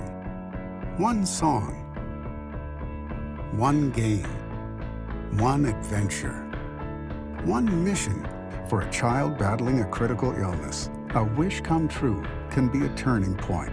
You can transform lives, one wish at a time. Visit Make-A-Wish online now to help grant more life-changing wishes. Welcome back, everyone, to the WFCU Center for more coverage of Windsor Express basketball. Of course, it's Hoops for Kids Night in conjunction with the Make-A-Wish Foundation, a great charity to work with here. Of course, the Windsor Express working with multiple different community partners. Make-A-Wish, one of them this season. A great event here tonight to be a part of. And once again, the one thing the Windsor Express is known for is promoting everything else to the community. They are for the community. They are for the city. So for everybody just to bear witness to this great night, it really pays extreme dividends to both parties as well. So once again, if you're in the Windsor area or pretty much in any city that has an NBL team, support these guys, all right? Because they promote community support, and they can't do it without you guys. With that, it's time to support how these teams go for the second half. As right now both teams getting set to take the floor. Hurricanes will have the first possession to start off the second half. On the floor for the Windsor Express, Terrell Tate lined up with Horace Wormley. Brian Addison on the floor, one with Juan Patillo. Brian Anderson round out the five on the floor for the Hurricanes as they have the first possession. Cliff Clinkscales finding Poole, finding Brown on a pick and roll, getting involved in the offense early as he'll go to the line to shoot for one with the N1. It's a good opportunity right there, but once again, Terrell Tate was just a little too late on that quick pass, so he had no choice but to challenge that basket. It just didn't go his way. But again, a good chance for Ramel Brown to make the three-point play the old-fashioned way. And keep in mind, this is a guy that is very accurate when it comes to his shots. Best in the league in the field. And Brown set to try and complete the N1. 62.5% from the field, to be exact right now, to lead that way. As after the free throw, ball goes out of bounds as the Windsor Express will have the possession. In addition to that, since Ramel Brown's in there, this is the perfect time where he usually steps up defensively, provides some good blocks, and provides some key steals as well. He was one of the underrated defensive players coming off the bench for the Hurricanes last year. So now he's really trying to he's getting more minutes. So it's going to be interesting to see how he plays defensively one-on-one with Patillo. Patillo guarded right now by Brown. Anderson outside, tied up and stripped away by Mike Poole. Whistle called as it's called towards the other direction, as it will go to the Hurricanes, the possession. Windsor Express foul. That's right. Poole was fighting for the ball, and he won that battle. At the same time, Anderson just put his hand in a little too much into Poole's arms, and that prompted the foul. On the floor right now for the Hurricanes, Clinkscales lined up with Freeman. Along with Brown, along with Kindred as the foul is called, as Poole watches on as Brown goes to the line to shoot for two. So in the first half, Brown scored 6 points, 5 rebounds, 2 assists, 3 of 4 shooting, and still looking for his first free throw made after missing the last time on the N1 situation. For Brown, big part of this team this season. Of course, a great defensive player is touched upon with 3.9 defensive rebounds and 1.8 blocks a game. And last season, a part of the all-defense team in the NBLC. And he airballs the second free throw as either way, it's a 6-point game. 1 for 2 at the stripe this time. As now they discuss who's the possession going to, they indeed give it back to the Windsor Express. Well, now the Hurricanes are going to have to shake it off and get a good defensive stop from this. They got a good one last time around when Poole and Anderson fought for the ball. So if they keep on playing with that type of intensity, at the same time spread the floor, they can find a way to stretch this lead back into double digits. Wormley trying to get around the picks. Anderson, pick and fade. Back out to Wormley for the triple outside. Yes, sir! Once again, it was good for Ryan Anderson to get a second option right there. He got the fake out, so he was about to go right in, and then he found an open Wormley. Now on the outside, Clinkscales, meanwhile, trying to find Poole. Poole, fadeaway shot, no good off the front of the rim as Tate knocks it towards the other direction. They say it goes off Poole as it goes to the Express for the possession. Express have a chance to bring it back to a tie game this possession. 61-58 the score, just 1 minute into the second half. Wormley finding Addison down low, gets it to go. And even though the Hurricanes had 3 men in near the basket, it just didn't work out as planned because Addison just had the advantage once he got that pass. They were unaware of that. 1 point game now as the Hurricanes trying to hold on to the lead. They've held on to the lead since the early portions of the first quarter. As Brown avoids the reach-in, Clinkscale steps in, finds the pass down low to Brown, able to stretch the defense and open up the paint. Once again, it was good for Wormley to try to tap that ball away, but once again, it left a Hurricane open to go right down to the basket. Wormley again will go around the double screens as he gets an open triple mismatch with Brown, back-to-back triples. And give the lead to the Windsor Express, the first time in the lead since the first quarter. 63-63 as the scoreboard in the arena currently has to be updated. Brown back outside Clinkscales. Clinkscales double team, back to Freeman. Freeman for the triple, he responds with a three. Gabe Freeman. And Gabe Freeman brings the lead back to Halifax. And he's vocal with it too, talking to the crowd as he passed by the timeline. And it leads back up to 3 as Wormley inside brings it back to 1. So we go back and forth, 66-65. So once again, you have two veterans just squaring off. You have one with one shot and the other just driving right down to the basket. Quick three. Poole for the three, he responds again. And now we got a shootout from beyond the arc between both of these teams, but the Hurricanes regaining the lead. And these teams are pretty ice cold from 3 for a majority of the first half. Now just like that, both teams at the very least 6 triples apiece. Anderson inside gets blocked. Here comes Halifax. Joelle Kendrick leads the drive. Clark cuts inside, gets the whistle. And he may be going to the line to shoot for 2 on the Euro step into the paint. Oh, that looked like a shooting foul for sure. Yes, indeed. Brian Addison, his second. Yes, that looked like a shooting foul for sure. Those are the type, that's the play where you really need to put a hand on somebody and foul them, because you don't want to allow those easy shots, especially when it comes to turnovers like that. And Kindred to the line to shoot for 2, makes the first 2 at 8 points, 4 for 4 from the stripe in the first half. Now he's up to 9 points, chance to bring himself to double-digit points. Only our players first team in double digits, Poole and Freeman, as he makes both free throws. And the lead grows just like that to 2 possessions for the Hurricanes. 8:30 to go in the third quarter as Wormley passed over on Tate. Battling high post, Anderson finds him in the high post. Backs in, spins in for the hook shot, no good. Addison keeps the possession alive. Patillo cuts in traffic. Over top Brown with contact, it's good. And it all started with Brian Anderson beating the triple team off that rebound. He spun around to the weak side and just looked up and found an open look. Hurricanes no good. Tate rushes down the floor. Tate in traffic gets the roll to go. And Tate brings it back to a 1-possession game, 71-69. Clinkscales watches as the switch happens. 3-2 defensive zone. Around the screens, Brown going for the pick and roll. Spread to the corner to Poole for the 3, just rims out. Ryan Anderson gets the rebound.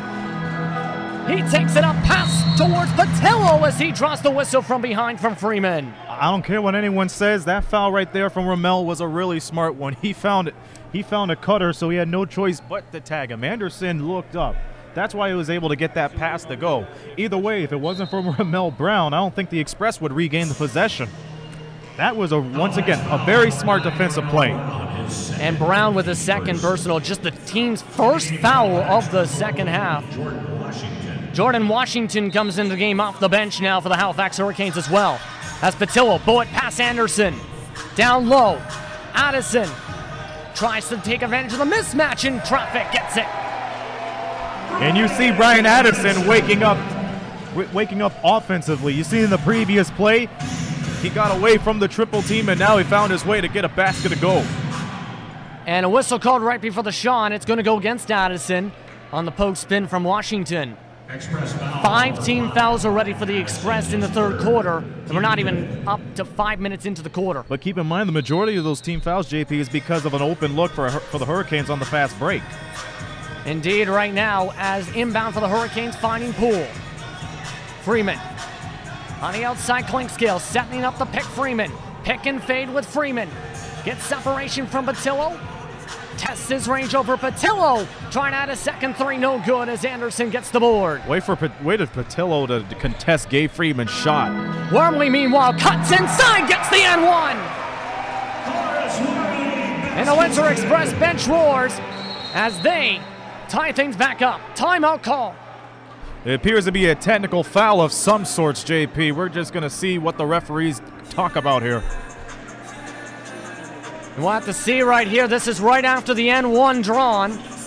Would be 73-71 with an N1 coming up for Wormley. Technical is given. They point towards Bill Jones. And now there's Gabe Freeman now having an argument now. So a couple technicals handed out.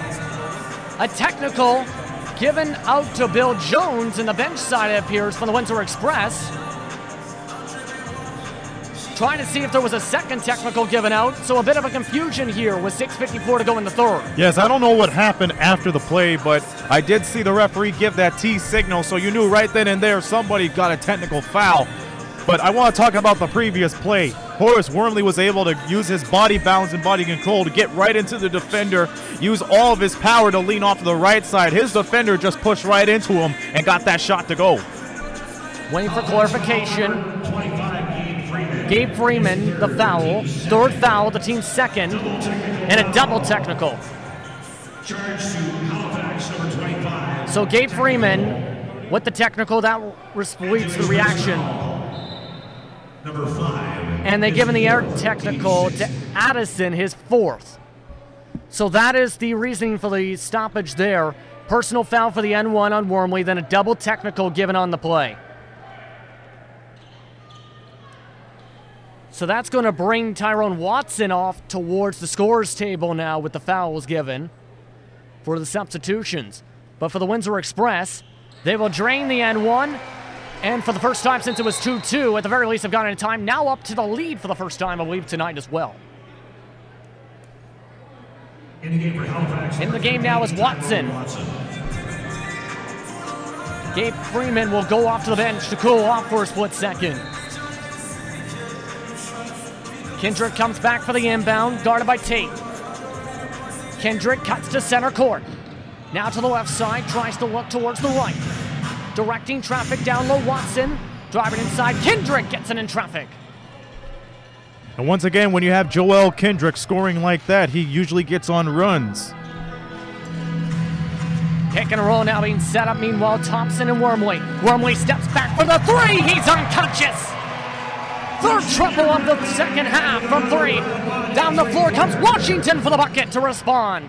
Jordan Washington. Once again, the Express were, how can I put this, caught in their feelings. They didn't pay attention to Jordan Washington. And keep in mind, one of the most deadliest players to come off of Halifax's bench. Wormley drives by Poole. Over top, Poole misses. Second chance, Patillo. He's fouled from behind by Watson. And he'll go to the line to shoot for two. And this is kind of the way the game's been trending, a bit of a slower tempo for a majority of the night. Grit and grind, rather, style of play tonight.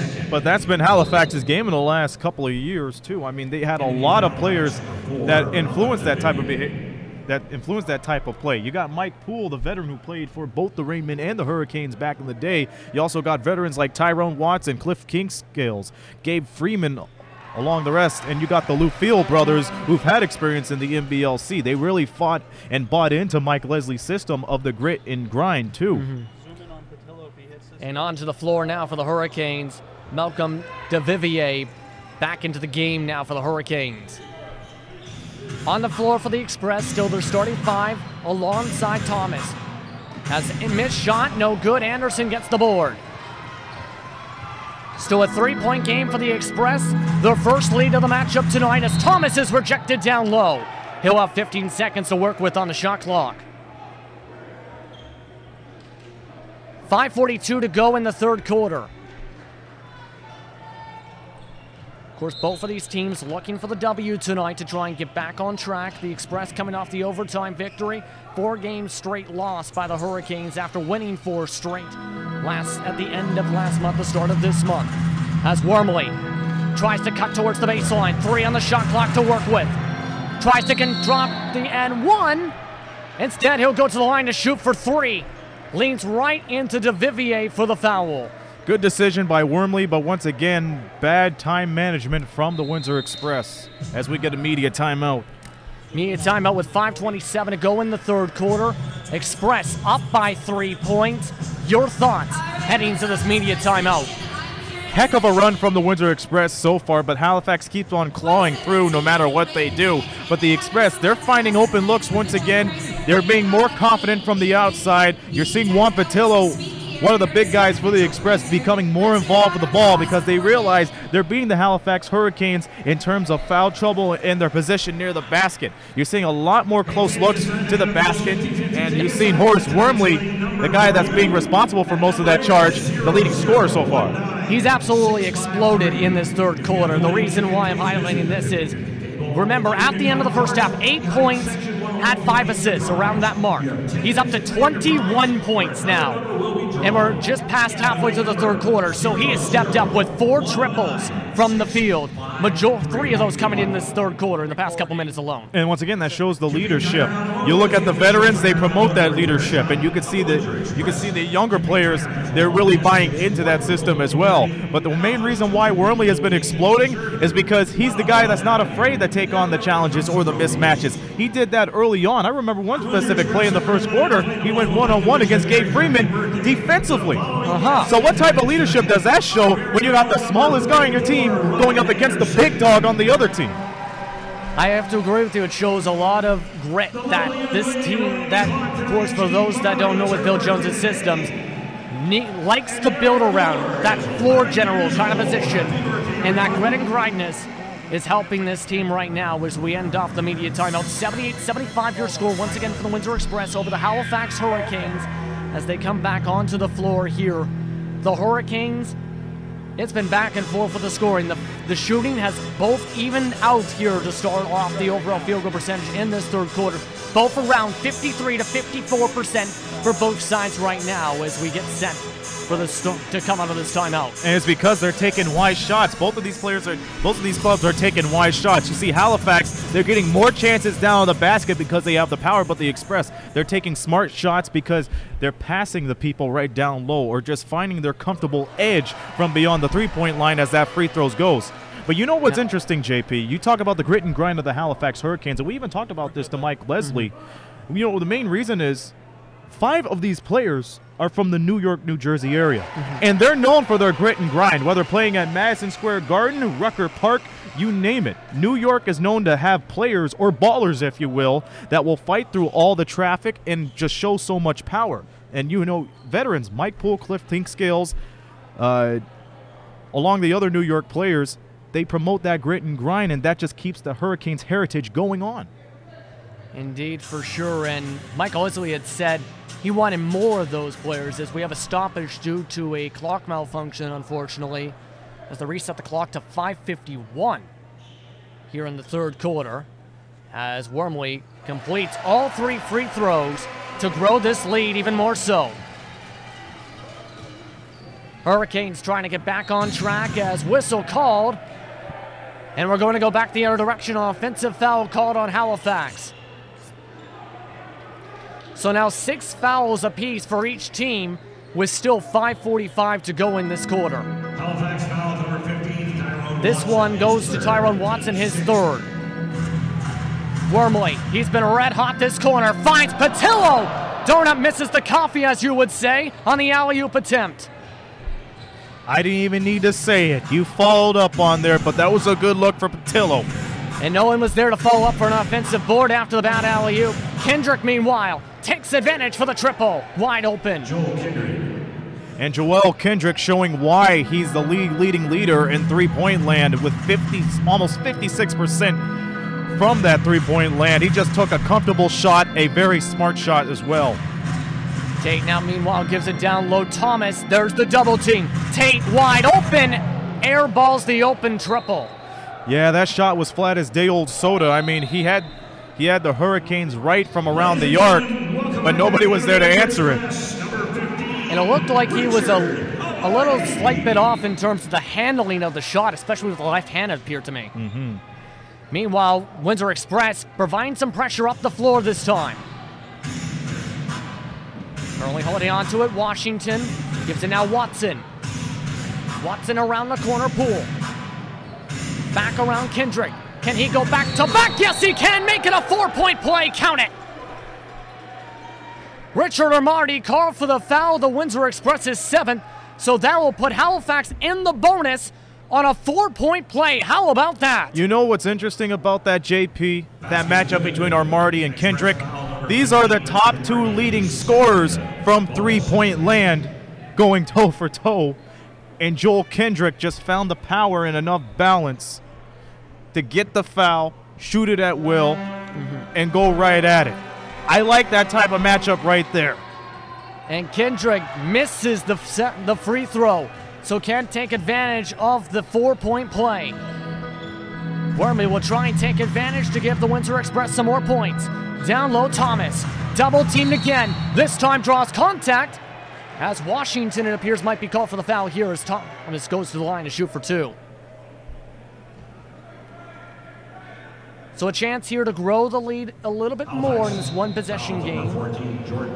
Jordan Washington, indeed, given the foul, both teams in the bonus for the remainder of the third quarter.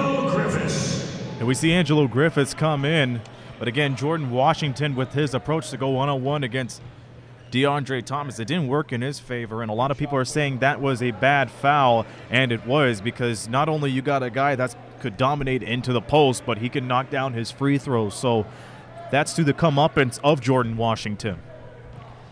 Thomas, after missing the first free throw, meanwhile, for the second. Off the back rim, put-back attempt by Batillo, no good. He wanted a call, doesn't get it as Halifax takes it up. Washington again on the perimeter. No one to pass to, drives right at Thomas instead, gets the contact, the late foul. And they say count the bucket, it appears, and the foul. It's going to be an N1.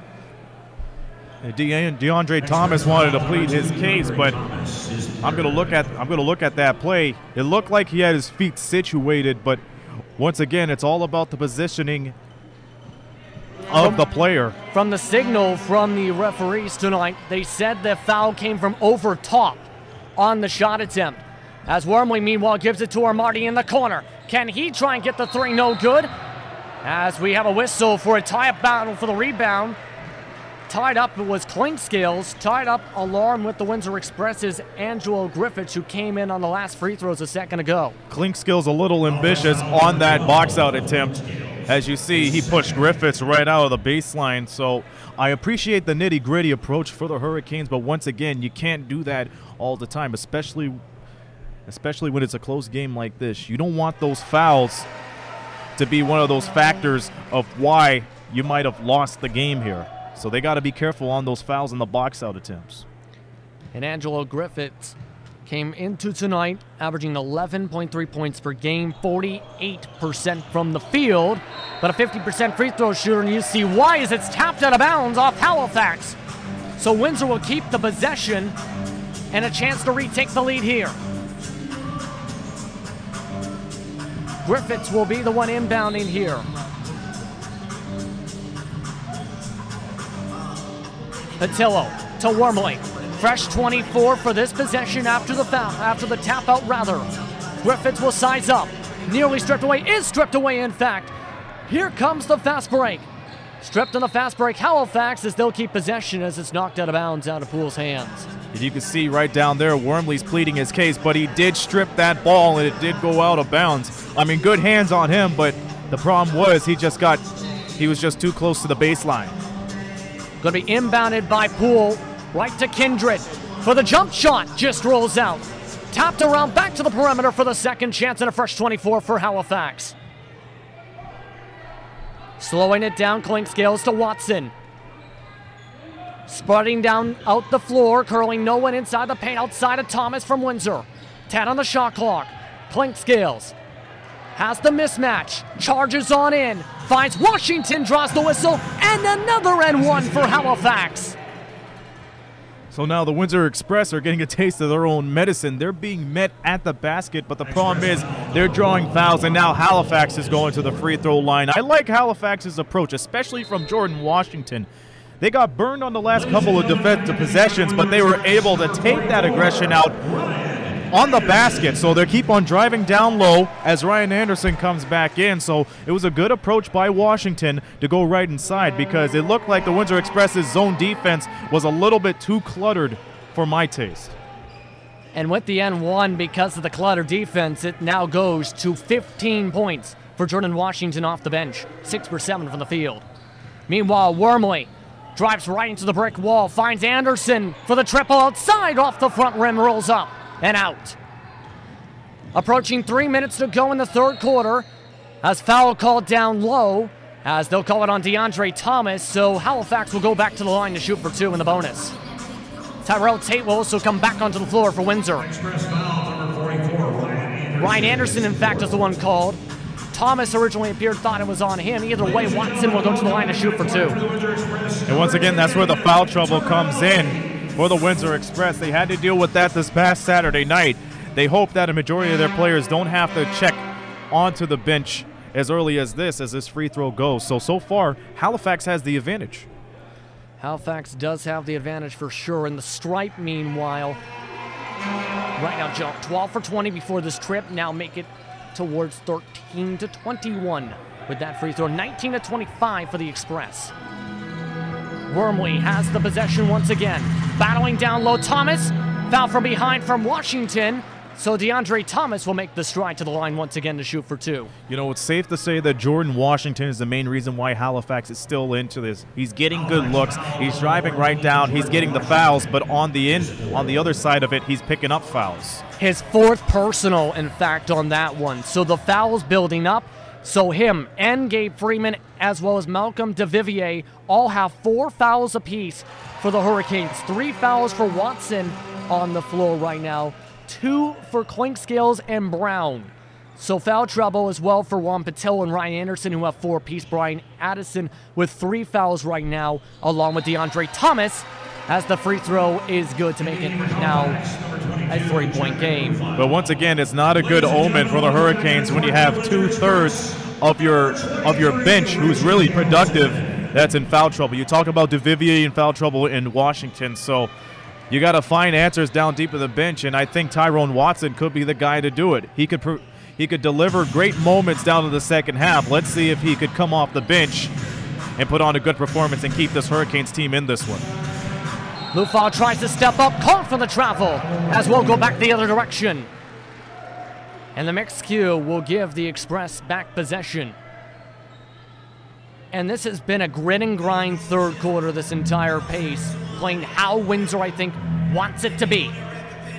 The fouls continue to also build up, as we talked about. As right now, Hamilton looks towards Thomas, gives it outside instead. Griffiths back outside, 8 on the shot clock, back to Thomas. Finding down low, Griffiths rejected from behind. Here comes Halifax. 2-on-3 on the fast break for the tough foul, as he'll go to the line to shoot for 2, falling hard to the floor, Kendrick. As the crowd holds its breath here at the WFCU Center for the split second. Helping him up the floor is Richard Armani as he'll head to the line to shoot for 2.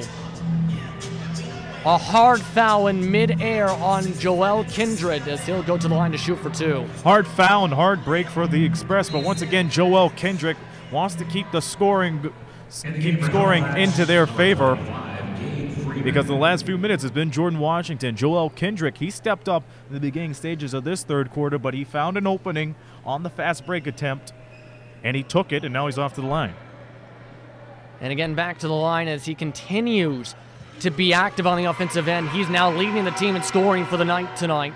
Now 19 points with the first of 2 free throws.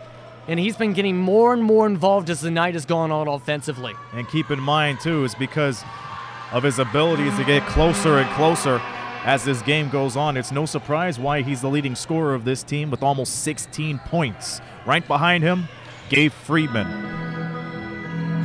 Leads down, back once again up to 6 rather, as now Thomas tries to cut in. Thomas draws the contact, and again, Thomas will go back to the line to shoot for 2 in this third quarter. So the free throw parade continues here in this third quarter here at the WFCU Center. So as the game gets a little more tedious, JP, I think it's a good thing because both of these clubs have been performing so well from the free throw line. They're getting good free throw shooters up there. On the Express side, you also got DeAndre Thomas, who's off to the line. He had a very cold start in the first half, a very cold start to his free throws there. But once again, I like the grit and grind. I think that's been the theme for tonight's game. Indeed, it has been, as the fouls have been building on up to it. And even when the fouls haven't been coming up, it's been sort of this pace. Meanwhile, the Express try to go for the full court press. Still trying to hold up now to the half court press. Hamilton guards the ball, handling Clinkscales. Clinkscales to the double team. Over Hamilton. Draws the wait whistle as he'll go to the line to shoot for two, as the free throw parade continues to march its way around. And this game is beginning to look like what we've witnessed this past Saturday night against KW. Fouls galore, but once again, these are good fouls. These are good fouls. You don't want to knock up on the wrong tree, JP. It's just the ability, the approach, because everybody just wants to attack the basket. They're not worried about the long-range shots, and that's a good thing. It's one of the main reasons why these teams are so good from beyond the arc. Making now 9 misses from the free throw line for the Hurricanes, with that one missed by Clinkscales. So they go now 16 of 25, make it now 17 of 26. Substitution, DeVivier comes back onto the floor now for Clinkscales. So a 6-point game. Both teams with 23 fouls apiece now in this matchup tonight. That is combined 46 fouls right now. Down low, Thomas. Double teamed once again. Tries to go around finding Tate. Down low, gets it. And Terrell Tate down the baseline drive, makes the crowd jump up. It was a risky pass, but because of his speed, Tate was able to finish off the reverse. On the outside, once again, Kendrick back and forth to Vivier. Pass back and forth around Poole, back to Vivier. To Vivier, back up Poole for the triple. 4 on the shot clock, no good. Picked up once again by the Windsor Express. About 1:06 to go in the third quarter. Hamilton slows down the pace for Windsor. Back outside for the triple. Griffith, he's got it! And a big triple for Windsor. The score shrinks down to just 1 point. 1 minute to play in the quarter, 1 minute. Nearly poked away from DeVivier, just avoids the backcourt violation. Passed outside Kendrick. Freeman towards the baseline. Spinning back. Spreading the floor to Vivier for the triple off the back rim. Trying to go for the fast break as Armani off the bounce. Tate drives in. Gets rejected. Second chance. Count it. And the foul. Tate will go to the line to shoot for one on the N1 play. This kid will not lay down for anybody. He had an open opportunity on the breakaway. He got rejected. He was able to clamp the ball right down, went up with it, and just finished off that basket. Again, this is only his second game, JP. But Terrell Tate, he's really stepping up to the occasion and is real scoring to a T. Indeed, so far, scoring to a T. 16 points and 10 rebounds in his debut with the Windsor Express, showing the energy we talked about bit before and what he brings after being picked up from the Sudbury 5. Chance to, again, give the Express a 2-point lead. Misses the free throw, though. He's still got 11 points on the night after the 2 points on the foul. Hurricanes. Bowitt passes, finding Brown down low, slams it home. Shot clock is off with 7 seconds to go in the quarter. And now whistles being called here as they'll stop it with 6.9. You keep in mind, too, it's just a little quick delay of game, but if the Hurricanes did touch the ball after that basket, it would be either ruled as a delay or a technical foul, so that's why nobody touched that ball. We've already had 1 delay of game called here tonight. That was during the first quarter, as Armani will be the one inbounding. Full court press now for the Hurricanes. Hamilton gets the ball inbound, takes it up. 3 on the shot clock. Tate spinning around in circles to beat the buzzer. Yes, he does. Oh. And I think there was a whistle just before the shot attempt, so he'll go to the line to shoot for 2. So basically after that, they should have like 0.3 of a second on that clock because that foul was before the 000. And Kedar Edwards will get the foul. And now Tate again to the line to shoot for 2. after missing the N1 free throw. He's 3 for 5 on the night so far. So far on the season, including his time with the Sudbury 5, 76.9% from the stripe. Of course, Tate coming off a game where he played 45 minutes in the overtime game, as the Hurricanes have gone into a timeout before the free throws, thinking they got the stoppage. But they didn't get the timeout, and it appears that they put 1 second back onto the clock. That's fair enough. Yeah, it looks like they might have thought that the end of the third quarter was there, so they all rushed towards, some of the players rushed towards the huddle, as Tate makes the first of 2. You and I know that foul was before the 0-0, so there was no cause for that, but it was a mistake regardless, and now they'll have a second to deal with the last shot. Kendrick, the prayer no good. Thomas makes the catch with the right-hand glove, as after 3 quarters of play, 94-93 your score for the Windsor Express in a nail-biter. After what was a double-digit advantage at one point for the Hurricanes, the Express have been going back and forth now with the tempo in this one. We'll take a short break. You're watching the Windsor Express Network from the WFCU Center in Windsor, Ontario.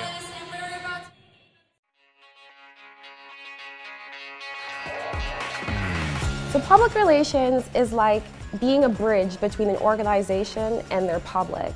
As this public relations expert, you are a liaison, so you have to connect the brand or the business or the company with their public in such a way that the public responds to them in a positive manner. So the advantages of taking public relations at St. Clair College is that we have access to the Mediaplex. Now the Mediaplex offers us a converged education. It's one of 3 in the world and the only one in Canada. What that means is that we're taught in film, broadcast, radio, there's graphic design, we do event planning, we write all sorts of press releases, we work in tandem with the journalism club. So at the end of everything, you can communicate any professional message across any medium. So what do you think about public relations?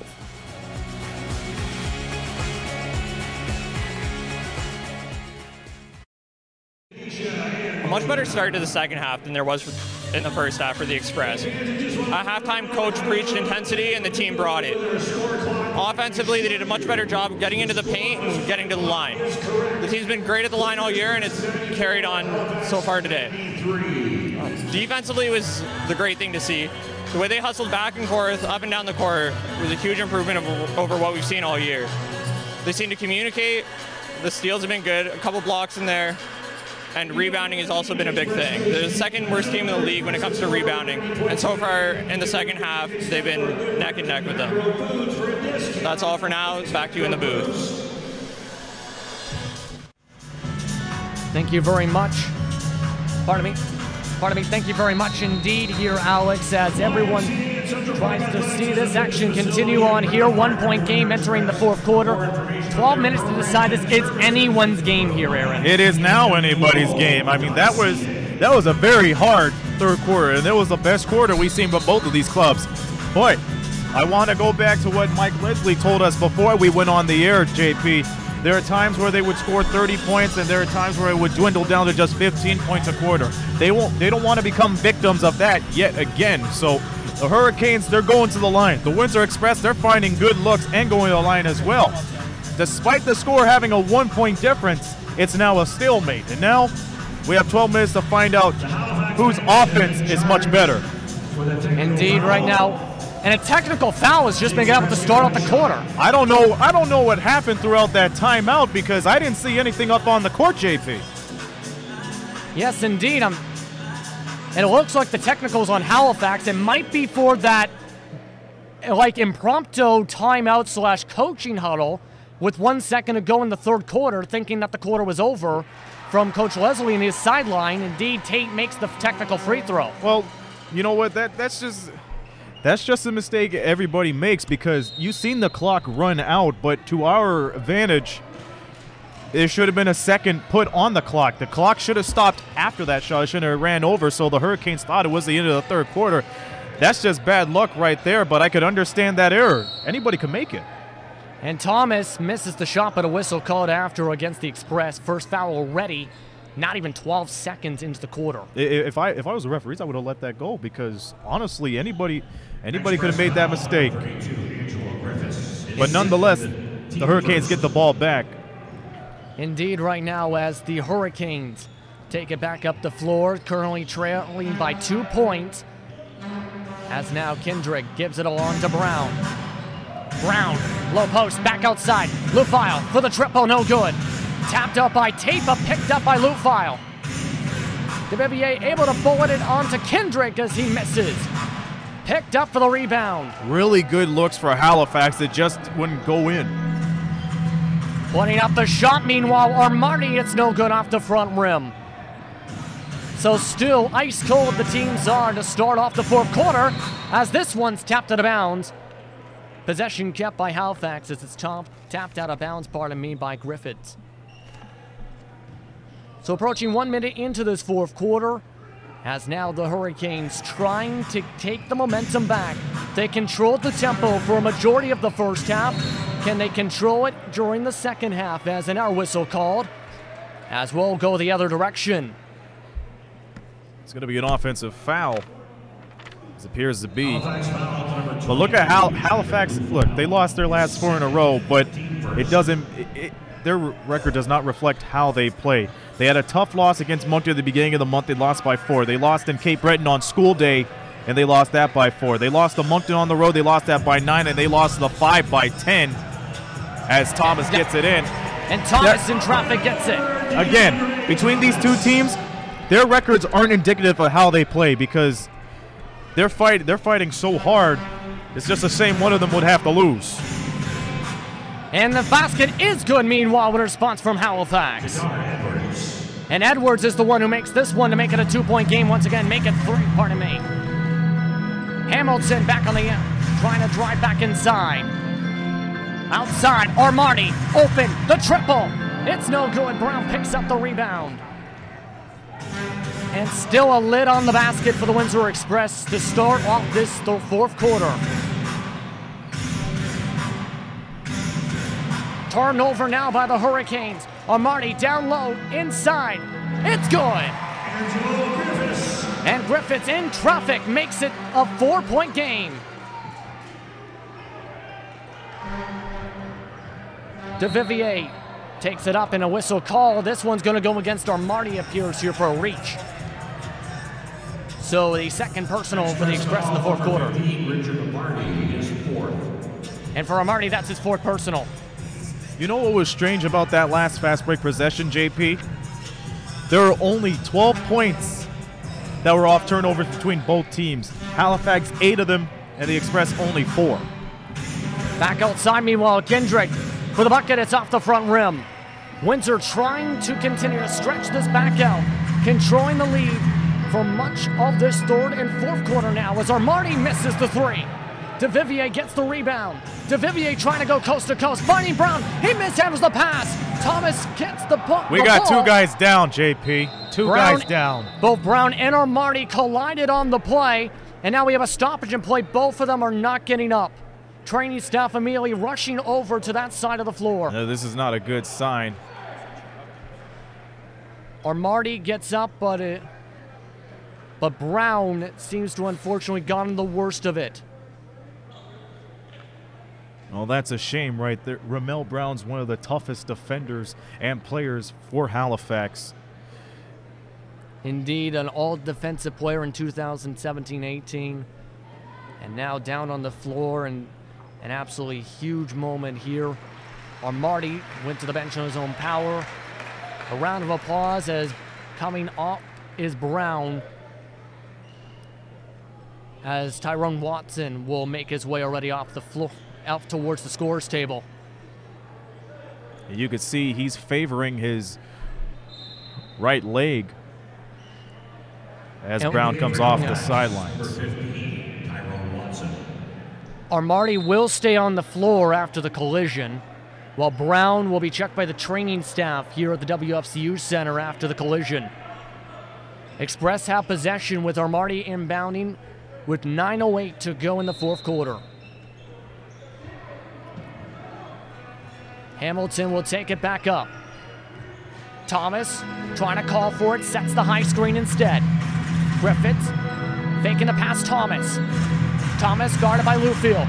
Goes over Lufield in traffic for the bucket. And now it's 101-95. Hamilton continued, Halifax, what am I talking about, trying to pass around. To Vivier, around down low Edwards, off of Watson. They say it's in fact off of Tate, out of bounds. Second chance time for the Hurricanes as they inbounded from the sideline. Now you have Tyrone Watson coming right down to the key. Expect him to pop out and try to drive inside. Edwards will be the one having the inbound here in this game. Still up by 6, Windsor. Hurricanes trying to get anything together. They miss on the shot in the low post. Hamilton will be the one taking it back up. Wide open down low, Griffiths. Griffiths in traffic. Gets the bucket. And Angelo Griffiths, who's been waking up off the bench for the Express, continues to stretch the lead. It's now up to 6. 8. Timeout's called by Mike Leslie. And I can see the look on your face. You're not happy with what you just seen from Halifax in these past couple minutes. No, I'm not happy at that. I mean, this is a team that's really aware on defense, and I think with Ramel Brown leaving the game due to a potential injury, must have gotten the wind out of their defensive sails, so to speak. So they really need to rely on a group to get the job done defensively, because earlier in the game, in the first half, their defense was fantastic. They were able to contest every shot. They were able to box out, but they weren't able to look up on that last play as Griffiths got that breakaway 2 points.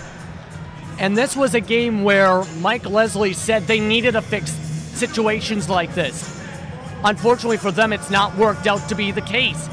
They have not kept the condition. They fell off the table in the final few minutes of the second quarter and have not looked the same whatsoever, as you mentioned, at all in terms of that. So at this point, how do you wake up the Halifax Hurricanes? If you're Mike Leslie, how do you wake up your team to try and get yourself back into it? Down now by 8 points, still 8 minutes to go though with a lot of time. The way I see it, I would force the Express to start shooting from the outside. They haven't been well from three-point land in the last couple of games, so try to get them into their uncomfort zone.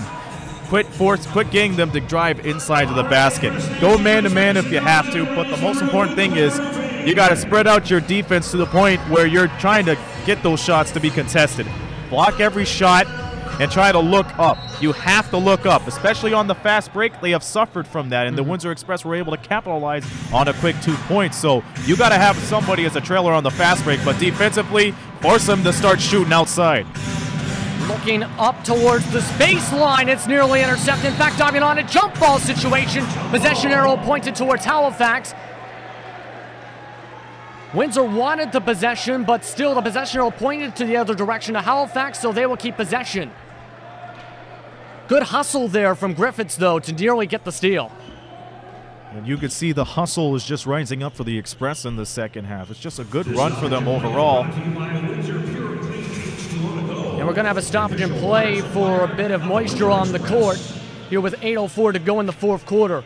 Once again, if you're just tuning in, you're watching the National Basketball League of Canada on the Windsor Express Network, presented by Booster Juice. As the Windsor Express lead 103-95. Earlier tonight, the St. John's Edge beat the Sudbury 5 120-98. They moved to 6-5. The Sudbury 5 without Jalen Brand, who was put on the IR earlier today. Another 4-point play. And Kendrick, meanwhile, makes the 4-point play indeed. My goodness. And this is the second one drawn in this game by him. How about that, Joelle Kendrick? He was somebody that caught your eye before the game, somebody that has been stepping up more and more as the game has gone on, and for the second time tonight, has a chance at a 4-point play. Can he convert this time is the question. Like I said, he's the type of guy that could just heat up in scoring situations. He could go on runs. You usually see him warm up in the first half and stay a little bit steady in the second, but it's a little bit of a reversal here tonight. He's just coming alive here in the second half. Patil, meanwhile, for the mid-range, drives in, spins to the right, doesn't get the bank, as the Halifax Hurricanes will push back up. Hamilton trying to deflect around the traffic, meanwhile, as Washington go to the line to shoot for 2. And once again, Jordan Washington showing why he's a lethal enforcer down onto the bench. His ability to make those smart shots, and he has 15 points. He wants to add 2 more to it. And for the 5th time tonight, Juan Patillo is charged with a foul. So the foul trouble stepping up by big time. Patillo with 5, Anderson with 4, Thomas with 3, 5 as well for Richard Armani right now for the Windsor Express, as Addison comes back into the game with a very quiet 6 points, 3 rebounds on the night for the center. Thomas moves towards the power forward spot now with the substitution, as the second free throw is good. Both teams back now into the 100 range after the 2 free throws. 103-101 the score. Wormley back on the floor now for the Express. Thomas lined up with Addison, Tate, along with, once again, the lineup as we mentioned before, the number 32 man and Angelo Griffiths. The shot's no good from the Express. Responding back, Kendrick for 3. How about that? Another triple. His 4th of the night. And timeout called from Bill Jones. He's not happy on his sideline now, as now Halifax retakes the lead for the first time since midway through the 3rd. And it's all because the Windsor Express are falling asleep on the fast break defense. No answers. They're not stopping right around the arc and just trying to challenge every shot. So they're a little bit slow on the defense. Usually their problem is they get clustered too much inside, but now they can't respond on the fast break. Indeed, right now, with that triple, 27 points for Joelle Kendrick after having just around the 10-point mark at the end of the first half. An absolute explosion in the second half. At this point, how do you counter that right now? Because Windsor is now looking a little bit lost with that timeout and Ryan Anderson getting ready to come back in. Now you're going to have to double team on Kendrick defensively and hope that they cut inside. You could draw the foul if need be, but you don't want for it to become a habit. But with Ryan Anderson back into the game, I wouldn't force those threes. I would take those threes when you feel comfortable. Like, I understand that he's good on the catch and shoot, but you got to look for the good looks and you got to swing the ball around. Indeed, you have to. That's what Windsor has gotten away from a little bit, more towards the perimeters, trying to stretch out the plays. Will they go back to the inside-out game that worked to close back up in this game? We'll have to see. 7:11 to go in the 4th quarter, as we're getting back underway on the floor now for the Halifax Hurricanes. Poole, Watson, Clinkscales also lined up with Kendrick. Rounding out the players on the floor right now is Washington. Wormley around Anderson. Thomas battling in the post. Wormley with the mismatch. Down low, Thomas for the hook shot, no good, as Washington will just hand it off as Clinkscales takes it back up. Thomas trying to deflect toward Kendrick. Wormley will match up with him on the left side. Coming to round the top of the floor they go. Clinkscales still matched up with Anderson. Anderson around the screen. Inside, Washington on the pick and roll. How about that for the play? And a perfectly executed pick and roll and hook shot in the lane. Mix it. Once again, a 3-point game for Halifax. Wormley trying to respond, the leading scorer for the Express so far tonight. Anderson does respond with the triple. Ryan Anderson with the triple. He's up to double digits, his 3rd triple tonight. And we're tied back up at 106 apiece. Back and forth the baskets go as Poole. Back to Washington, nearly loses the dribble. Over Thomas in traffic, gets the lucky bounce off the left side screws.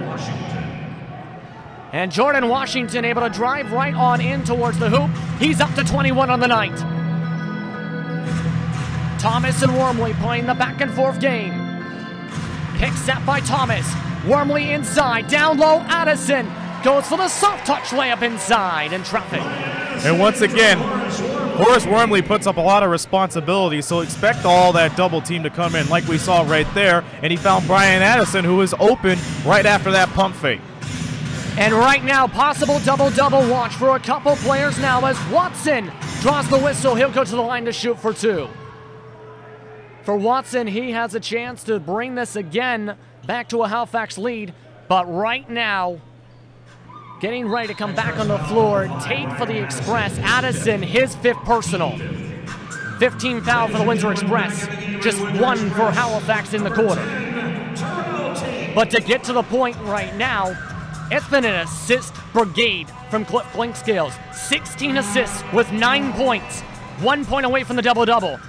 Horace Wormley also 2 assists away from the double-double with 24 points, 8 assists. Once again, you see it's the changing of the guard, if you will, or should I say the battle of the guards. You got Clinkscales working on in the most unselfish way. In addition to that, Horace Wormley really coming alive here in the second half. It might come down to the changing of the guards. We thought coming into this game it would be a matter of the bench stepping up, but no, it's been the starters. A lot of the starters stepping up as well, though, with some players off the bench. Like Washington stepping up for Halifax. DeAndre Thomas again stepping up for Windsor. Thomas manhandles his way forward and draws the whistle to go to the line to shoot for 2. Washington, the one I believe might be called for the foul here in the post. Just the second personal for Halifax in the quarter. And if it is on Jordan Washington, it'll be his 5th. Yes, indeed it is. His 5th. So 5 for him. Freeman now for Halifax. 4 for DeVivier. So for DeAndre Thomas, 7 for 11 from the stripe tonight as he gets the bounce to make the first of 2. Chance to tie it back up once again at 110.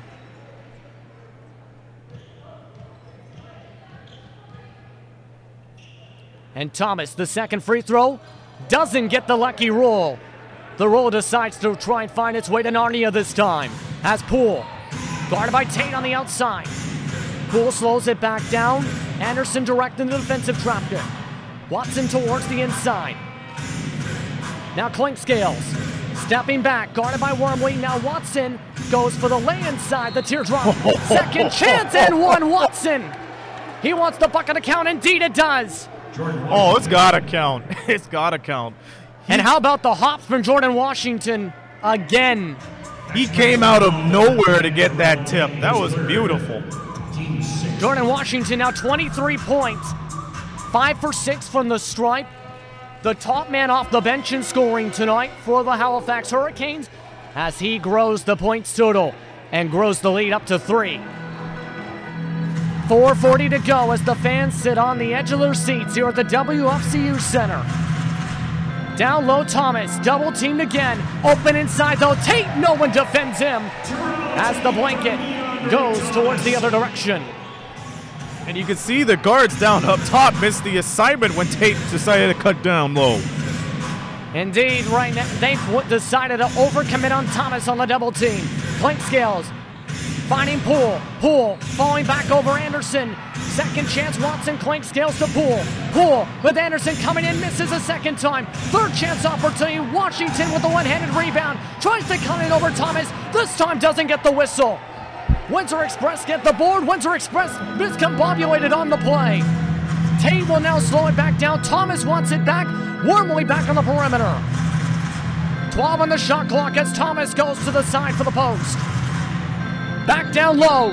Sheds by Washington. Offensive foul. That's his 5th.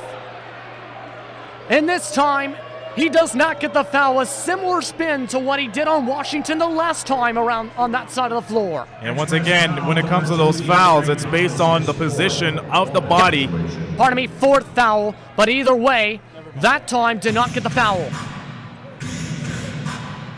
Poole. Watching around, gets the screen. Pulls up for the mid-range, gets it to go. And Mike Poole with the bucket. And the birthday boy and Ryan Anderson will have the inbound. 3:18 to go in the 4th quarter. Windsor Express empty out the paint as Wormley sizes up, finds Anderson. Up for the triple. It's good. Ryan Anderson, one of the top 3-point shooters in NBLC history, gets the triple to bring it back to 115 all. That shot was just too close for comfort from me. He was inches away from getting that denied. And the threes continue to rain in this 4th quarter. Hard play as Tate doesn't get the whistle. Missed shot inside as the refs let them play. Thomas got the rebound as Windsor will take it back up. For Thomas, that's rebound number 7 on the night. Wormley. Soft pick set by Thomas. Anderson around the corner for the triple. No. Second chance. Griffiths tapped off his right hand out of bounds. Halifax possession. The fans aren't agreeing to that, but once again, the Express did tap the ball right off that miss, so Halifax gets the ball back. 1:15 all, 2:22 to go in the fourth. Clink Scales laying it back on offense. Poole sheds off Tate for the triple, yes sir! And Mike Poole rains down the triple, just his second of the night. It's a 3-point game now for Halifax. Wormley reading it down low, Anderson. Anderson goes outside. Wormley spins inside. Doesn't get the banker to roll. Halifax went out, push it up. Chance to make a 2-possession lead. Watson pushes over Anderson. And no basket called, and they're saying going to the line, I believe. And that's going to put the Halifax Hurricanes in the bonus if that is a defensive foul. That'll be foul number 7 for the Windsor Express in the quarter. And for Anderson, that's going to be a very bad foul for him, his 5th. Indeed it is. 5th foul for Anderson, Halifax in the bonus. And the Boo Birds come out. That foul right there was 50-50, JP. He was outside the restricted area, so it could have gone either way. Bill Jones wasn't happy at that either, but the Express still got to play on. Watson makes the first of 2 free throws. A big moment here as the Vuvuzela sailors blow across the stands. Second free throw's good. Lead grows to 5. 1:20-1:15 to score. Wormley and a whistle called down low. And an offensive foul called on a hold, so that's going to be the 3rd personal against Halifax. Going to be inbounded down the sideline either way. Still 1:42 to go here, Aaron. Remember when I mentioned there's a couple of New York players playing for the Halifax Hurricanes? Yep. Well, how about former 6th Man of the Year, Antoine Mason, joining us in the live chat in the stream? A quick hello to him. And the shot's no good from Thomas, as Mason's going to say hello for a good opportunity here. Big possession here for Halifax. Right now a 5-point game inside. Watson gets it. Timeout called by Bill Jones, as that could be a possible dagger. Still 1:18 to go, but that's going to make it much more harder for Windsor. I said earlier the bench needed to step up due to the foul trouble, and Tyrone Watson was able to get that spin move to go and get the floater. Right now, as the stoppage is on the play here at this point, what kind of adjustments do you think you can make at this point? 1:18 to go, must-score possessions coming up here for the Windsor Express. Well, you got to be careful in the fouls. Offensively, just go for the closest shot as you can. If you feel like you could pull off a 3, then by all means take it. But on the defense, you really got to find some way to contain your big guys.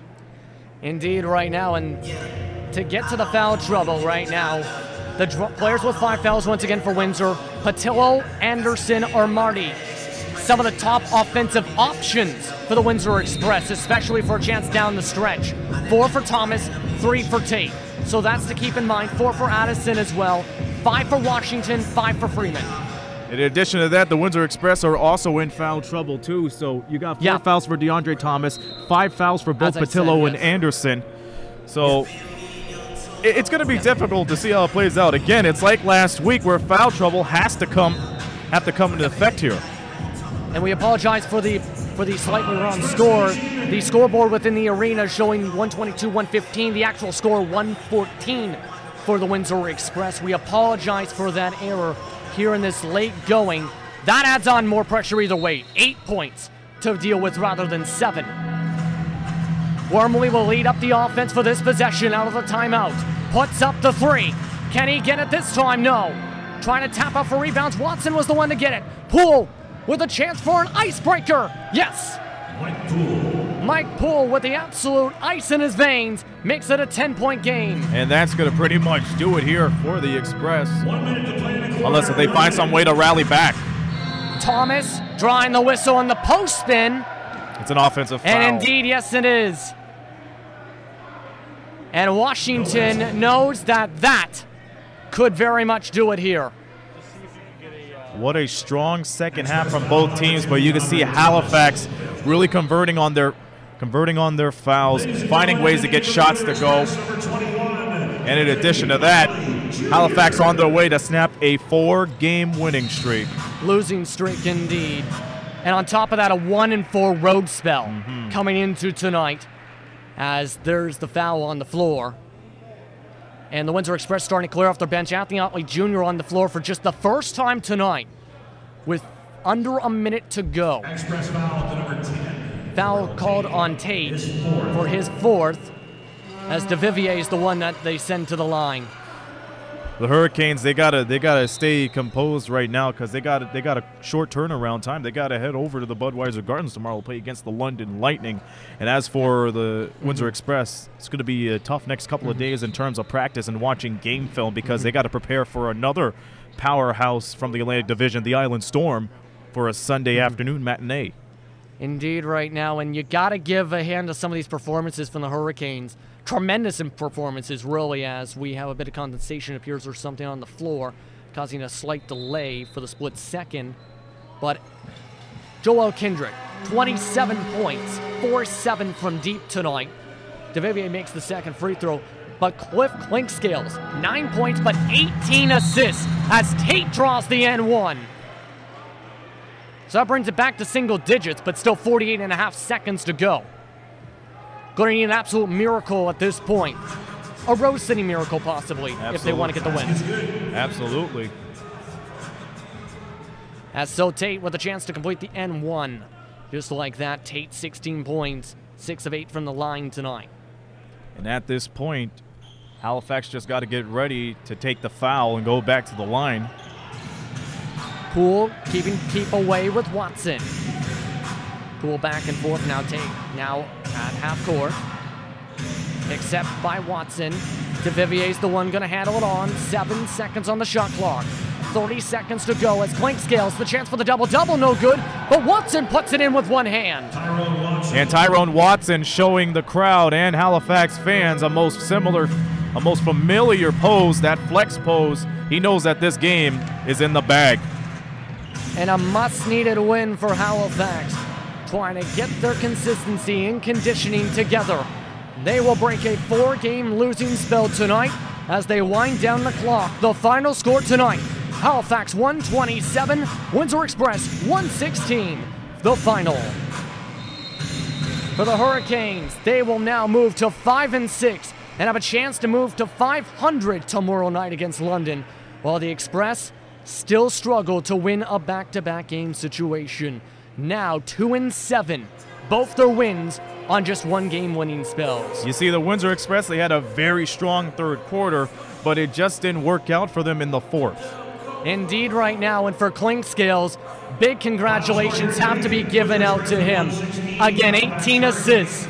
That appears to be a potential, a record, pardon me, in the history of the Hurricanes and the Rainmen. Absolute domination passing the ball tonight. And once again, it shows off the veteran leadership. Everybody came together. The Clinkscales was able to deliver along with everybody else. It was just a fantastic game by Halifax. Indeed. As we'll take a quick step aside, you're watching the Windsor Express Network. Post-game coverage is coming up right next, presented by Booster Juice. Final score, 127 Hurricanes, 116 for the Express. Sometimes, one moment changes everything. One song, one game, one adventure, one mission for a child battling a critical illness. A wish come true can be a turning point. You can transform lives, one wish at a time. Visit Make-A-Wish online now to help grant more life-changing wishes. The market has changed, and I have to adapt. I'm not just getting theory, I'm getting skills. A degree isn't necessarily a pathway to their career. Being industry ready is. I choose to take control of my future, and my path is St. Clair College. I choose to be here. The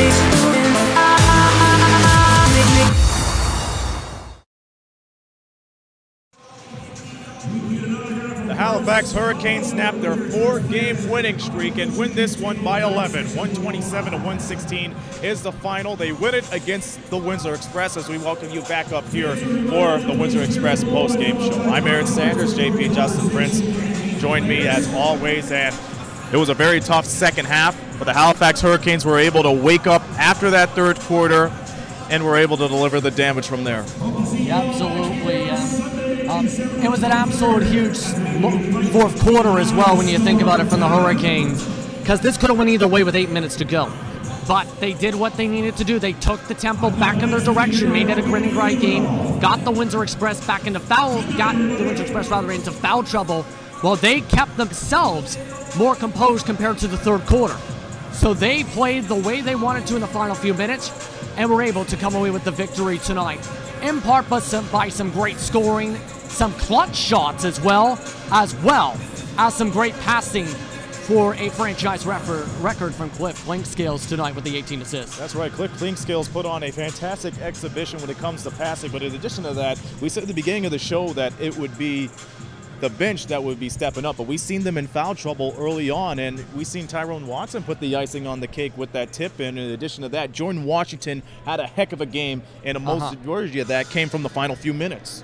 He was a big part of this win off the bench for sure, because a lot of our players off the bench were not as big of an impact scoring or defensive-wise as him. Drawing fouls in the post, 2 big-time offensive fouls, mind you, on Thomas in the low post in the late going to this one, after getting the first one caught on the post spin, as well as fighting for rebounds as hard as he was trying to keep up offensive boards. The Hurricanes locked down the boards for much of the night tonight, and it showed. And Washington was one of those players that led the way, grabbing board after board in the late going to this one. Joelle Kendrick, the leading man, he was attacking the basket and going to the free throw line too. Indeed, a couple 4-point plays in this one. For one. 2, was heating up more and more, got more comfortable as the game went on, finishing off with a team-high 27 points tonight. So an absolute huge step up for them, because at halftime, it was a bit of a more balanced attack. No one was majorly stepping up and taking that leadership role scoring-wise. It was a bit more distribution. He kind of led the charge and brought the energy Halifax needed, especially the fourth quarter, to get the way they needed to go.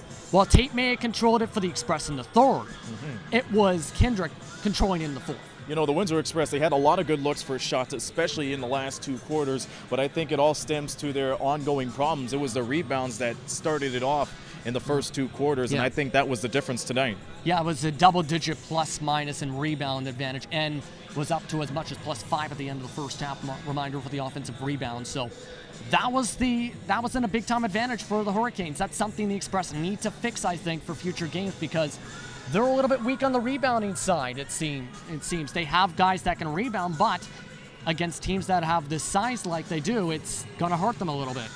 You know, Horace Wormley leads the scoring with 24 points. In addition to that, Terrell Tate, like you mentioned right there, 18 points. DeAndre Thomas with 16. Juan Patillo with 15. And the birthday boy, Ryan Anderson, with 14. So not bad to see that scoring be productive. Like 5 players in double-digit scoring figures, but it just didn't work out for them. It just didn't work out, and I think it came down to who played better down the stretch. The Hurricanes played much better down the stretch, drawed in the clutch plays, were able to control the energy in the building and shifted their direction and taking it away from the Express when it was still a 1-possession lead at some point down the stretch here.